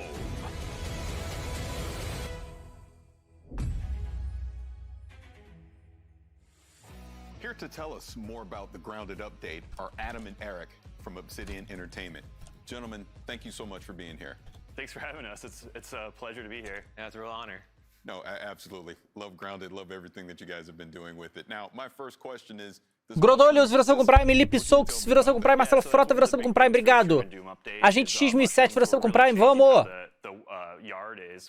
As atualizações no Grounded, né? Grounded é um jogo que eu provavelmente vou voltar mais no futuro, tá ligado? Eu tava em Early Access, né? Those were present in the yard before, but now you can actually harvest them and get mushroom stuff out of them. The next kind of part of that is that we're adding a couple base building elements like mushroom bricks. Yeah. So you have to take all those mushrooms that you find, and then you have to grind them up in a grinder, which is a new os cogumelos vão virar tijolo pra poder construir, dá pra fazer castelo agora. Legal. Parece Hogwarts, né? Pam, pam, pam, pam, pam, pam, pam. And it's more fortified walls and a bunch of other options, so you can build a cool big castle. Oh, that's really cool. Now, we saw the Broodmother, so you're bringing bosses into Grounded. Vai ter boss agora no Grounded, legal, né? What does that mean for the direction of the game as we move forward? Yeah, so the Broodmother is our first boss. Yeah. So we actually launched with the Broodmother, and we didn't really feel it hit the right mark. So we took the Broodmother out, and we wanted to spend a lot of time making it a really memorable boss fight. So we put a lot of development effort behind the Broodmother, and it's going to really feel like a big, huge fight and a memorable one. There's a lot of kind of cool things with it. I don't want to spoil everything. I want players to kind of experience it for themselves. Kleber Daniel virou pelo segundo mês. Obrigado, Kleber. Players' feedback to see like what do they like, what do they not like, how is the challenge. We want to make it really challenging and have a good reward for defeating the Broodmother. But is it too hard? We'd like to know that. So for future development on Grounded, like we want to make more bosses, and so we want to get all that feedback to improve the system. Now, you actually bring up a great point about community, but I'll put a pin in that and come back to it in a second. So I know you don't want to spoil anything about the Broodmother, but is there any tips you can kind of give people ahead of time on what they can do to survive that encounter? I would definitely say that you would need to make sure you have the highest tier armor gear up really well for this fight because it is going to be difficult. And then Arakio Over virou sub segundo mês, obrigado Arakio. And if you're playing with your friends, it might be good for one of your friends or yourself to use the brand new crossbow we're going to put into the game, so you can have some ranged DPS while someone else like face tanks the Broodmother. So it's going to be pretty cool. That's pretty cool. So again, going back to community, I know you love getting feedback about Grounded, obviously starting as an early access game, but what are some of the things that you're looking for as far as in this update? Everton SSG virou sub com Prime, obrigado. Feedback-wise from the community that you put in this update. Yeah, so there's it's one thing that we love working with community. So that's something that we, as developers, we love just hearing what people have to say about the game, and we're continually developing it with the community. So there's a lot of new things in our. O Franklin perguntou, já teve alguma coisa de Forza Horizon? Cara, foi o primeiro jogo que eles mostraram. Buildings, and that's one thing that we're really like. Just adding like those little features. Another one is just sprinting up ladders, which is something that like. Just hearing people how they interact with ladders and adding a sprint mode. The other one is one of our funnier features that we're adding is sitting in Hot Walker virou sub pelo nono mês. Aí, Davy, vai viajar final do ano sim pra onde? Não vou. Like the first phase of pets in the game, so we're going to start with aphids, so you'll be able to tame an aphid. Run around. Vai ter pet legal. You also got to make sure you protect your aphid because accidents can happen in the backyard. Oh, there's one other thing too, achievements. Vai ter conquista, legal. To announce that we have achievements in Grounded, and that's purely based on everyone's feedback. Everyone's been wanting achievements, and so we're finally adding them to the game. That's really good. Now, again, sticking with this, the topic of community. So this was an early access game, and it sounds like pretty much the foundation of what Grounded was built off of community feedback. So how does that process work internally for you as far as people submitting like, hey, I want to sit, I want achievement pets. Like, how does that whole process work? So we have a lot of like avenues where we gather feedback from the community. So we do weekly developer streams where chat can ask a bunch of questions when we have Adam on or other developers or myself, and we'll gather feedback and sessions there. And then our main source of feedback is through our official Discord, Grounded the Game. And I use Matheus Mago virou sub pelo 11º mês, obrigado Matheus. From the players, and then from there, me, Adam, a couple members of the team, and also from the community team get together, and we have a weekly meeting going over all the suggestions and kind of prioritizing what will work and what we can put later in the future for like other suggestions. Excellent. Well, gentlemen, thank you so much for taking some time to come talk to me about this new update for Grounded. It looks like a lot of fun. I'm going to get to sit, I guess, right? Yep. So that's great. Thank you so much. Yeah. Cajin TV virou sub segundo mês, mais um mês, tamo junto, valeu Cajin. Ó, vai mostrar mais sobre o Halo Infinite. First, it's time to see what the snow, the slopes, and the powder spray look like when powered by Xbox Series X and S. This is Shredders. Hey there and welcome to Shredders. É o jogo de snowboard. I'm Dirk van Welden, project lead at Foam Punch. Hello, this is Marcus Foshmo, tech lead on Shredders and Foam Punch. Yeah, you've probably seen our trailer at the Xbox event. We've been tinkering on this game for a while now, and while it's still in development, we're happy to show you more of this game. So I'm switching to our developer drone cam. I can actually spawn wherever I want, like instantly. But I first want to show you some of the areas we've been working on. This mountain resort is called Frozen Wood. It's inspired by some of the resorts in the French Alps where I've been snowboarding a lot. It has these cozy parks, side kickers, half pipes, really big rails, a lot of features in there, way more than you would expect in a normal mountain resort. But hey, this is a video game. Smash Link 321, Slow, Mortari 17, Curupica, John Brook. Todo mundo virou sub, teve beats. Deixa eu ver aqui. Chega de pipipi popopó. Cara, mas hoje o evento foi falado isso. O evento é de pipipi popopó, é pra conversar sobre os jogos, cara. Foi avisado. Find some nice lines with a good flow, like for example here in this pillow-like environment that was shown in the trailer. Or you can go up there, like take some huge kickers and big rails at the big park. And just look how big this mountain range is. Like we've got space for industrial areas and street areas. There's backcountry, high mountain riding. There's even an old Italian-looking village you can shred. A lot of these locations have been inspired by events happening all over the world and snowboarding movies that inspired us these past years. It's kind of a tribute to, in fact. Also, bom, vou dar uma mijada enquanto isso. Ó, o motorista do BBR é o Eberly Roy. Virou sub. Obrigado. But hey, having a fun and realistic environment is nice, but it's not fun without nailing the riding itself, right? Yeah, so for the actual snowboarding, a big inspiration for us all, I think it's been pro riders, snowboard movies, and all the crazy stuff that they do on a snowboard. And of course, ourselves riding in real life and just having fun and being creative on a snowboard. That's something that we want to bring into the game. Conceptually, we're trying to keep the convention of one stick for the board and one stick for the body, and directly map that onto the snowboarder. So at any point you should get a physical or animation response as soon as you're touching those sticks. And it gives you a lot of freedom in your playstyle, so you can choose to be smooth and lazy, or if you are more like fast and aggressive, or you can change up your style. Pescador de casadas virou sub com Prime. E o Kevin Kuhn virou sub com Prime também. Obrigado. Very reactive. So that's a big challenge, and we had to create a complete animation system dedicated just for this. And here you can see the board interacting with the snow. He puts some weight into his turn, and he really digs in those edges into the snow for a clean carve. Or you can just use the board stick here to speed check, to line up for a feature. But you can also use both of the sticks combined for even greater control. Yeah, like here you can see him balancing on the tail of the board. This is called buttering. And from this stance you can also start tricking just as in normal riding. So for the trick system, we're trying to give as much control as possible to any trick you've seen in a movie. Arthur J96, Lontra 10, virando sub, obrigado. Esse é o Tony Hawk de snowboard. Eu acho que aqui pra nós brasileiros é um negócio que é tão distante da gente, né? Neve, sabe? O Fury Brian virou sub bloqueio também. Salve, Dave. Estamos aí novamente. Dave, qual o jogo que você vai mais interessar sobre E3? Tirando a parte que não teve muitos. Cara, Forza Horizon 5 foi um deles.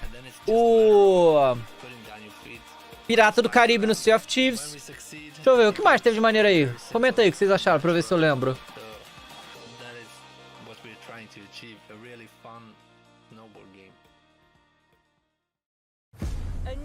Elden Ring, né? Elden Ring.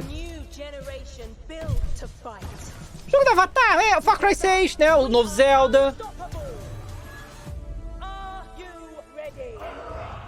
Guardiões da Galáxia, não. Back 4 Blood? Caraca, tem gente que falou Back 4 Blood. Nem acredito que tem alguém que tá pilhado aí. Battlefield, pra galera Battlefield. É que eu vou jogar Battlefield, mas é que eu não sou muito Battlefield, né? Ó o Halo aí. Mas essa E3 foi mais mostrar mais do game, do multiplayer, né? Do Halo. Eu nunca joguei gameplay, o multiplayer do Halo, eu acho. Se eu joguei muito pouco, mas eu nem lembro. Vou falar que o multiplayer do Halo 3 foi o mais icônico assim e tal, né? Luiz MG virou sub pro segundo mês. Salve, Dave. Quando vai rolar o canal de culinária no YouTube? Eu já falei que só vai rolar canal de culinária se um dia o meu canal de esporte chegar a 1 milhão de inscritos no YouTube. Se isso acontecer, eu faço canal de culinária. Enquanto isso não acontece, irmão, tô bem tranquilo.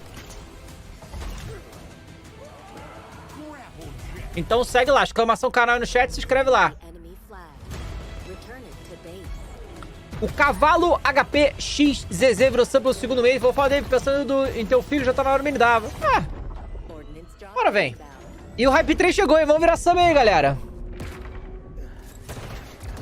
Kamui virou sub com Prime, obrigado, Kamui.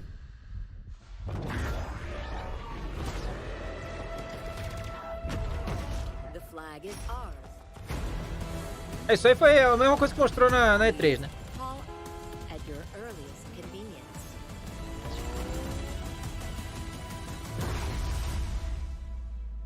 Lion Azevedo, versão com Prime, obrigado.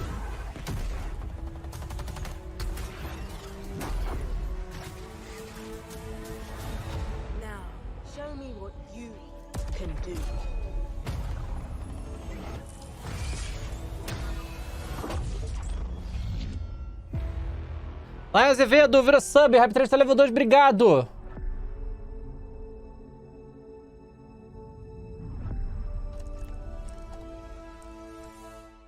I am so excited to have Tom, Alex, and Quinn Felipe Doidex virou sub com Prime, mas o sub a gente pegou level 3, vem. Now, I've watched this multiplayer trailer numerous times, and I want to see some specific moments from it so we can break it down. So can we roll the trailer to 15 seconds in, and let's talk about a new character. Ó, o novo personagem. A new day is upon us. A new generation built to fight.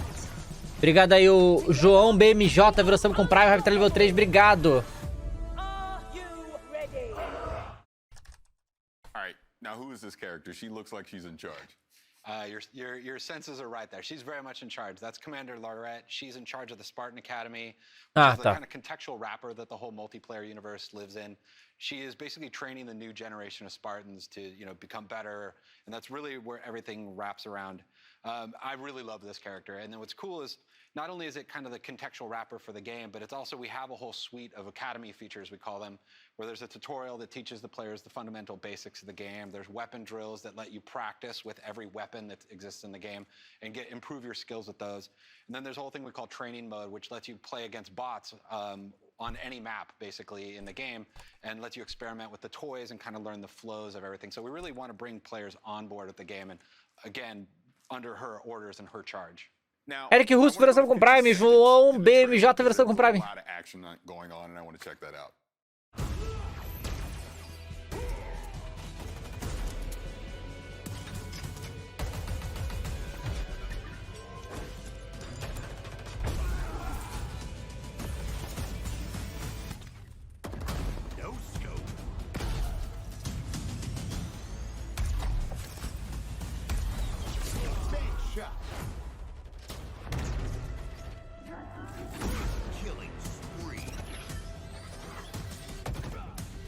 Eric Russo virou sub, obrigado.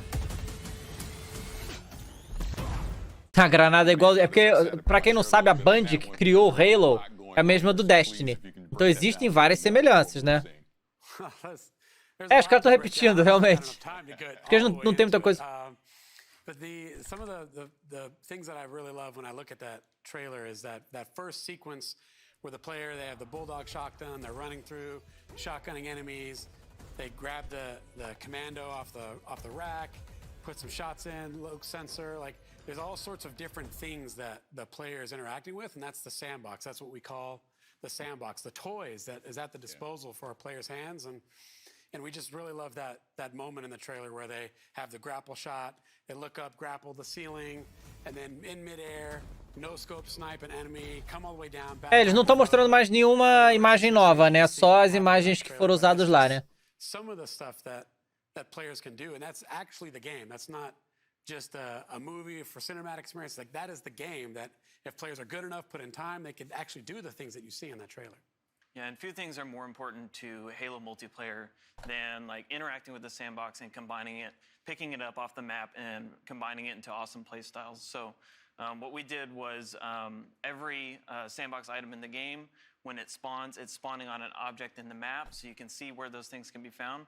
And then it also tells you the respawn time of that item, when it's going to come back. And you always know, I can go grab that commando over at this spot like that guy did. So, and then when the players, accrue all those awesome items and do awesome things, you heard the return of Jeff Steitzer, the multiplayer announcer, shouting out medals. So we always want to give players medals when they do really cool things.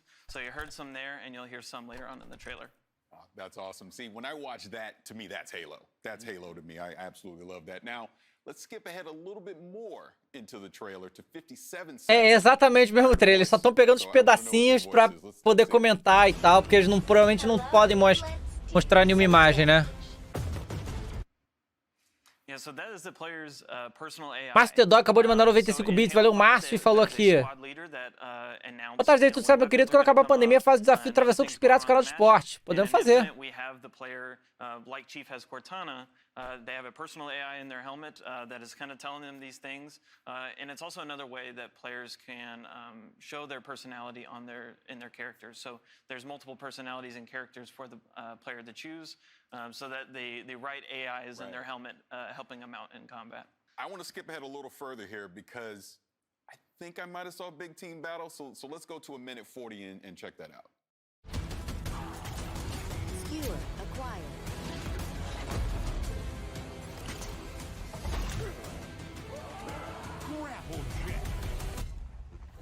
Claim the enemy flag.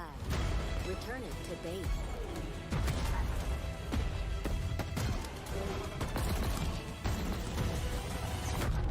Ordnance drop inbound.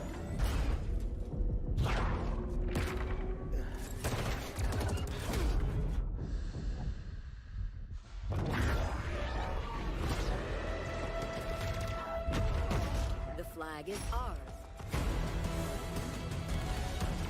Please call at your earliest convenience. That looked like Big Team Battle to me. What's coming new? What are we going to do in Big Team Battle in Infinite? I mean, it's not even just that. I mean, it actually opens with actually a 4v4 with a vehicles map called Behemoth at the beginning. So este Fish, se viram você com Prime, Rasune 9 viram você com Prime, obrigado. Into the 4v or the 12v12 actually BTB part of the game, where we're actually making it a bigger team battle this time. Really wanting to index into the battle fantasy with the more players. Instead of like vehicles just spawning around the map, we have pelicans drop them off. We have ordnance pods that drop in new weapons.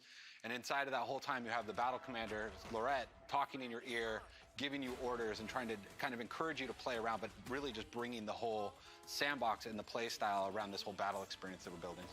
Yeah, Tom brings up some good points there of Commander Lorette, and this you've got your commander on the comms, and then you've got the pelicans dropping vehicles and items off. You got drop pods, everything. It just is like this theater of war that this time around it is this 12v12 bigger team battle, if you will. And just that ending segment, which is like a capture the flag match, is just so beautiful and awesome, where you've got the Pelican drop the Banshee off, teams fight over it. You and your teammate are just making a beeline for the Banshee. Your teammate gets picked off by the sniper, and you're like, oh no, and then you get the skewer, take that sniper out, jump into the Banshee, and you hit the jets and fly up into the sky and go for the enemy flag. That to us is what is so exciting about this version of Big Team Battle, with all of the toys, all the vehicles, the modes coming back, the maps, the brand new maps that you see there. I mean, it's going to be an amazing experience. Yeah, trust me, I cannot wait to get my hands on it for myself. But let's move on. I want to go to 208 in the trailer. O Samurai, vamos ver o que é sobre Samurai, realmente. Samurai. So let's check that out. Let's go to 208 in the trailer.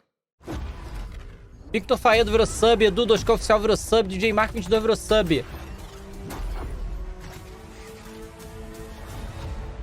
Olha o Samurai aí, ó.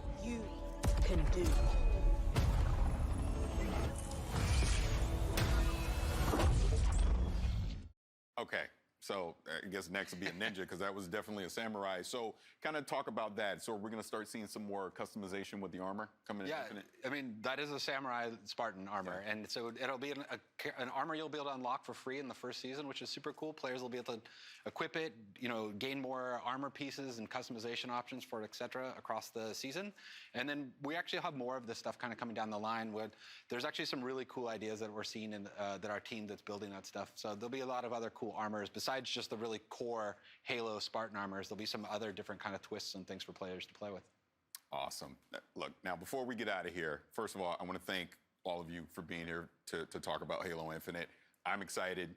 I can't wait to get my hands on it and play it. But before we do leave, is there anything else that you want to bring up and let fans out there know? Ó, mais alguma coisa pra I'm falar? excited for people to actually get their hands on it like yourself. So, I mean, if people sign up on our Halo's Insiders program, we have in the summer, we have a technical preview that we're going to be launching, and so people to finally put their hands on the sticks. And I'm just really excited for players to actually finally get to play the game we're working on. Yeah, and then on launch day, Halo Infinite Multiplayer is free to play, which is new to the franchise. The team is super excited to hopefully bring in, all sorts of fans that have potentially never experienced the franchise or haven't played it in a long time to just try it out. Come in and try it out with your friends. Me, with my buddies, if I have some friends out there that haven't played Halo before, I'm like, well, it's free. Just come on. Let's jump in, download it. Let's check it out. And if it's for you, it's for you. If it's not, then, isso é muito marcante, né? Ter colocado o multiplayer do Halo de graça, né? The big key of that point is PC, right? Like this is a PC game as well. We've been putting a lot of effort into that. So not only is eu vou jogar no PC, né? FPS eu só jogo no PC. Free to play, like the barrier to entry is so low, and that has us excited. And I think as we really to really think about it, is we've been working on this game, and as developers, when you work on a game, you want to get that game out there, and that almost seems like for us that's the finish line. Não vai ter nada da campanha. Tem nada da campanha na E3 sobre Halo, não falaram nada. Vai vir mais tarde isso. Maps. We're going to add more modes and weapons and vehicles, equipment items, and it's just the beginning of this whole journey that we've been on for a while, and we're going to take everyone else with us as the game comes out. I'm excited. Gentlemen, again, thank you so much. Now, for fans who want to learn even more about Halo Infinite multiplayer, check out the brand new deep dive video with the whole multiplayer team over on HaloWaypoint.com. And allow me to give a big thanks to everyone chegamos no final. Today. Whether you play your favorite games on Xbox, PC, or Game Pass, the next 12 months will be nothing short of spectacular. It has been my absolute honor to be your host and share this experience with you. But before I go, gameplay de bastidor do quê? Deep dive from the team behind the highly anticipated Scarlet Nexus. Não achei nada de Scarlet Nexus não, hein? Aí, Pimbada Leviosa, viração com Prime. Silva Falaeiro, viração com Prime. Deplay BRJ, viração com Prime. Albert SSA, viração pelo 15º mês. Boa tarde, Davy. É só um lembrete aí pra galera que o PlayStation 5 é meu. E quando vai ter mentirosa de memória? Não sei, cara. Biel, MDSF, viração pelo 2º mês. Salve, Davy. 2º mês tô aqui. Te acompanho desde o começo do canal lá no quarto do Rio. Te admiro e me inspiro em você. Valeu, Biel. Kametodzinho, viração com Prime. Obrigado.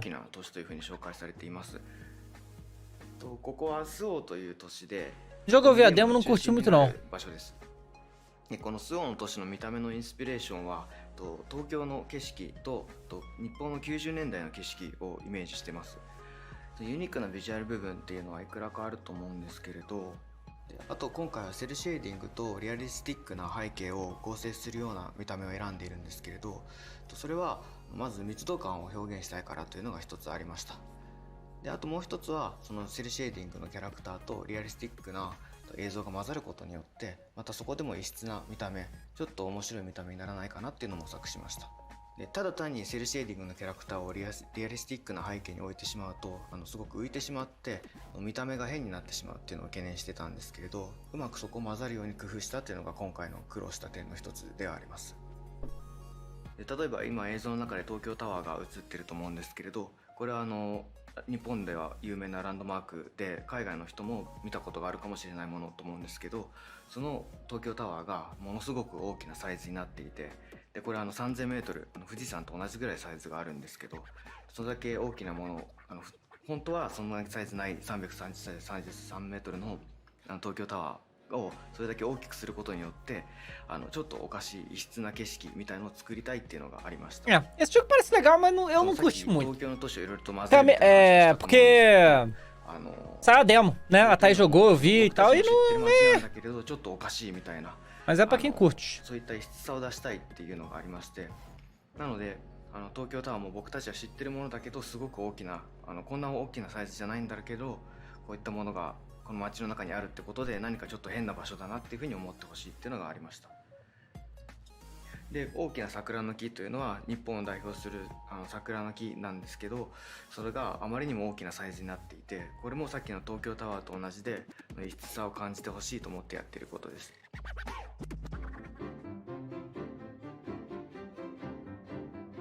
でこれが本作の特徴となる怪異という主人公たちに立ちはだかる敵なんですけれど、この見た目については私はその新規 IP 新しい IP の新しいクリーチャーということで変わった見た目、何か興味を引く見た目にしたいというのが一つありました。でその上で私たちの感覚とは違うものを取り入れたいというのがきっかけにありまして、実際にアーティストの力を借りてこの怪異のデザインを再現しています。でそのアーティストの表現というのはその美しさがありながらもその死の世界だとかそのネガティブなイメージとポジティブなイメージを一つにしたような幻想的な表現をする作家の方なんですけれど、また彼らの動きについてこだわっているのは私たちの知っているような生き物でありそうで生き物のようであって私たちと違うものであるっていうのを表現したいっていうのがあったので動きの中に一見動物のようで急に違う。Ramos GBR, versão do segundo mês. Salve, Dave. Finalmente consegui meu segundo mês de Prime. Tamo junto. Obrigado pelas lives e vídeos fotos. Valeu, Ramos. そんなモーションを取り込んでます。なのでモーションを作るときには人間っぽい部分だけはモーションキャプチャーを Pô, meio.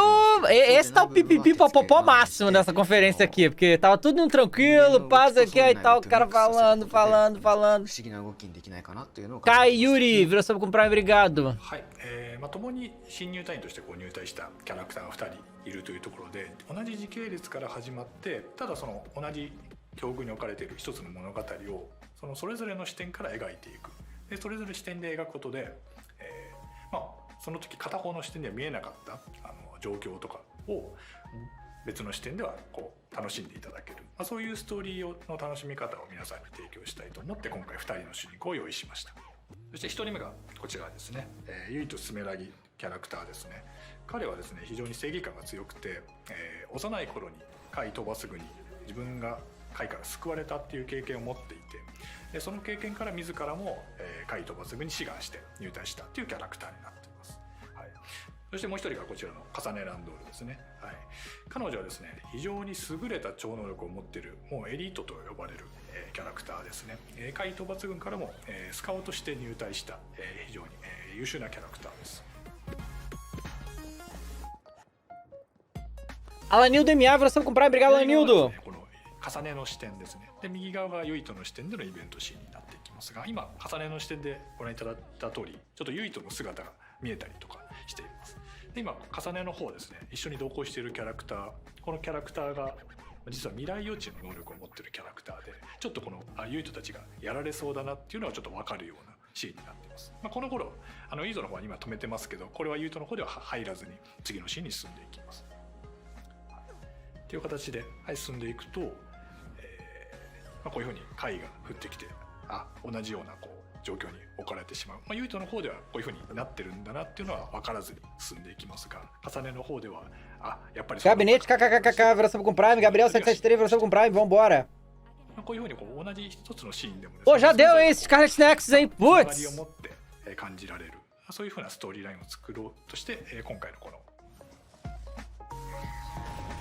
企画から今発売までというところ Braddock 9864, versão com Prime, obrigado. かかってるんですけれども、このストーリーラインというところももちろん企画の最初から作っていってはいるんですけど、非常に多くの時間を要していて、もうこの2人のこのストーリー緻密にこういうふうに絡み合ったつながりを持った一つのストーリーとして完成させるまでにやはり2年から3年の歳月を。Monte de número virou sub, pagando, obrigado. アクションの部分に関しても、開発チームとすごく議論して決めてまして、特にこの念力アクションもどういうふうな念力を使えたら皆さんが分かりやすく直感的に気持ちよくなってもらえるかっていうところは、非常に開発の中でもですね議論を重ねてできてきた部分がありますので、この念力を使うユイトと重ねのこのストーリーですね、物語っていうのをぜひ楽しんでもらえればと思います。はい、本作はですね、もともと僕がサイボーグ009とかいろんなキャラクターがいろんな能力を使って戦う集団っていうものが大好きで、そういういろんな能力を使う Meu Deus, não acabou ainda, cara. ゲーム化したいっていう思いで企画を立ち上げました。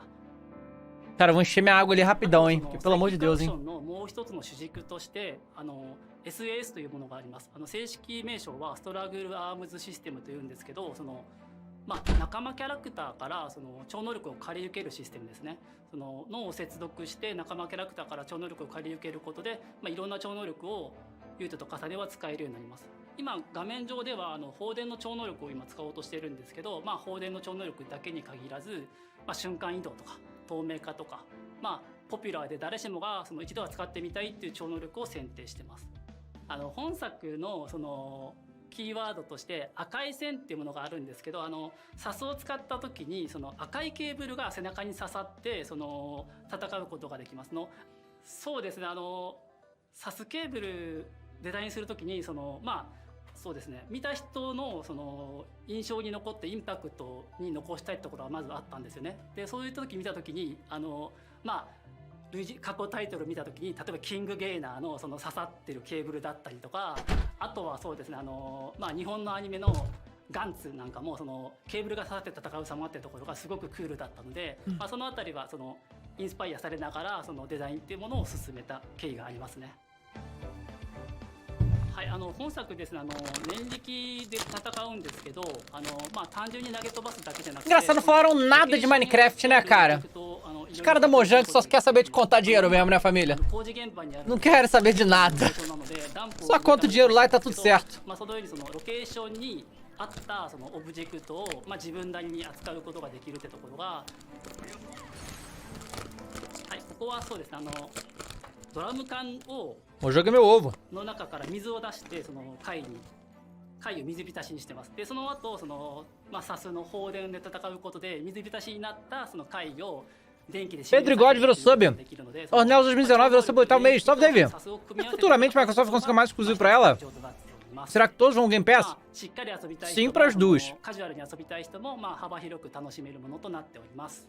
はい、プレイヤーはですね、Tom Topper virou sub. No segundo mês, Davy já na Twitch. Valeu, Tom Topper. 特別な必殺技を使うことができます。これはですね、海抜軍が使うことができる近畿の技で非常に強力なんですけど、同時に非常に危険な技でもあります。ユートと重ねが展開することで、そのまあオブジェクトがその空間内に浮き上がってその念力は使い放題になるんですけど、一方でその非常に強い負荷が脳にかかってしまいますね。なのでまあ、自分の言動がちょっとおかしなことを言ってしまったりとか、あとは聞こえないなノイズのような幻聴が聞こえたりとか、あとはこのようにその途中で頭抱えて動けなくなったりとかそういうことがあります。で加えてですね、この残り時間の秒数があるんですけど、これが制限時間が過ぎるとゲームオーバーになってしまうっていう非常に危険な技になっております。はい、なんだけどその非常に危険な技なんですけど、それをうまく使いこなして戦う自分がかっこいいっていう風な思いをプレイヤーに感じ取ってもらいたいなと思っております。あとそのブレインフィールド発動したらフードをかぶってそのたくさんケーブルが刺さった異様な姿になるかなと思うんですけど、これもその、まあ、ダークヒーローっぽいかっこよさがその、まあ、すごく危険な超能力を自分が扱って戦ってるってところを感じ取ってもらいたくてこのようなデザインにしております。はい、こちらブレインマップと呼ばれるシステムになりますね。こちらはまあ、プレイヤーが成長するスキルツリーとなっております。このようにそのちょっとその脳みその形をデザインしたツリーを意識して作ってます。でまあ、今チャージがため攻撃ができるようになりましたね。このようにまあ、能力を拡張して新たなアクション、まあ、この映像の中ではため攻撃で範囲攻撃をできるようになってるんですけど、まあ、そういったアクションの拡張だけじゃなくてまあ、念力ゲージが増加する強化系のスキルだったりとか、あとはアイテムを使用した後のクールタイムが短くなるような補助スキルとかまあ様々ないくつかのカテゴリーのスキルを習得することができるようになっています。でまあ、脳みそを脳神経を拡張していくようなデザインにこだわっててまあ、スキルを選択してボタンをホールドすることでまあ、神経が伸びていってどんどん脳神経が拡張していくようなそういう体験になることを意識してデザインしております。はい、ブレインマップ以外ですとまあ、基本的に Eu tô achando inacreditável que ainda tá rolando isso. 戦って経験値を積むことで通常のレベルアップでパラメータが底上げされるっていうことに加えて仲間との絆ですね。仲間と絆形成することでFala aí, Azan God, Eduardo Palma 02, Luan Silvia 21, virou sub, Pedro God virou sub.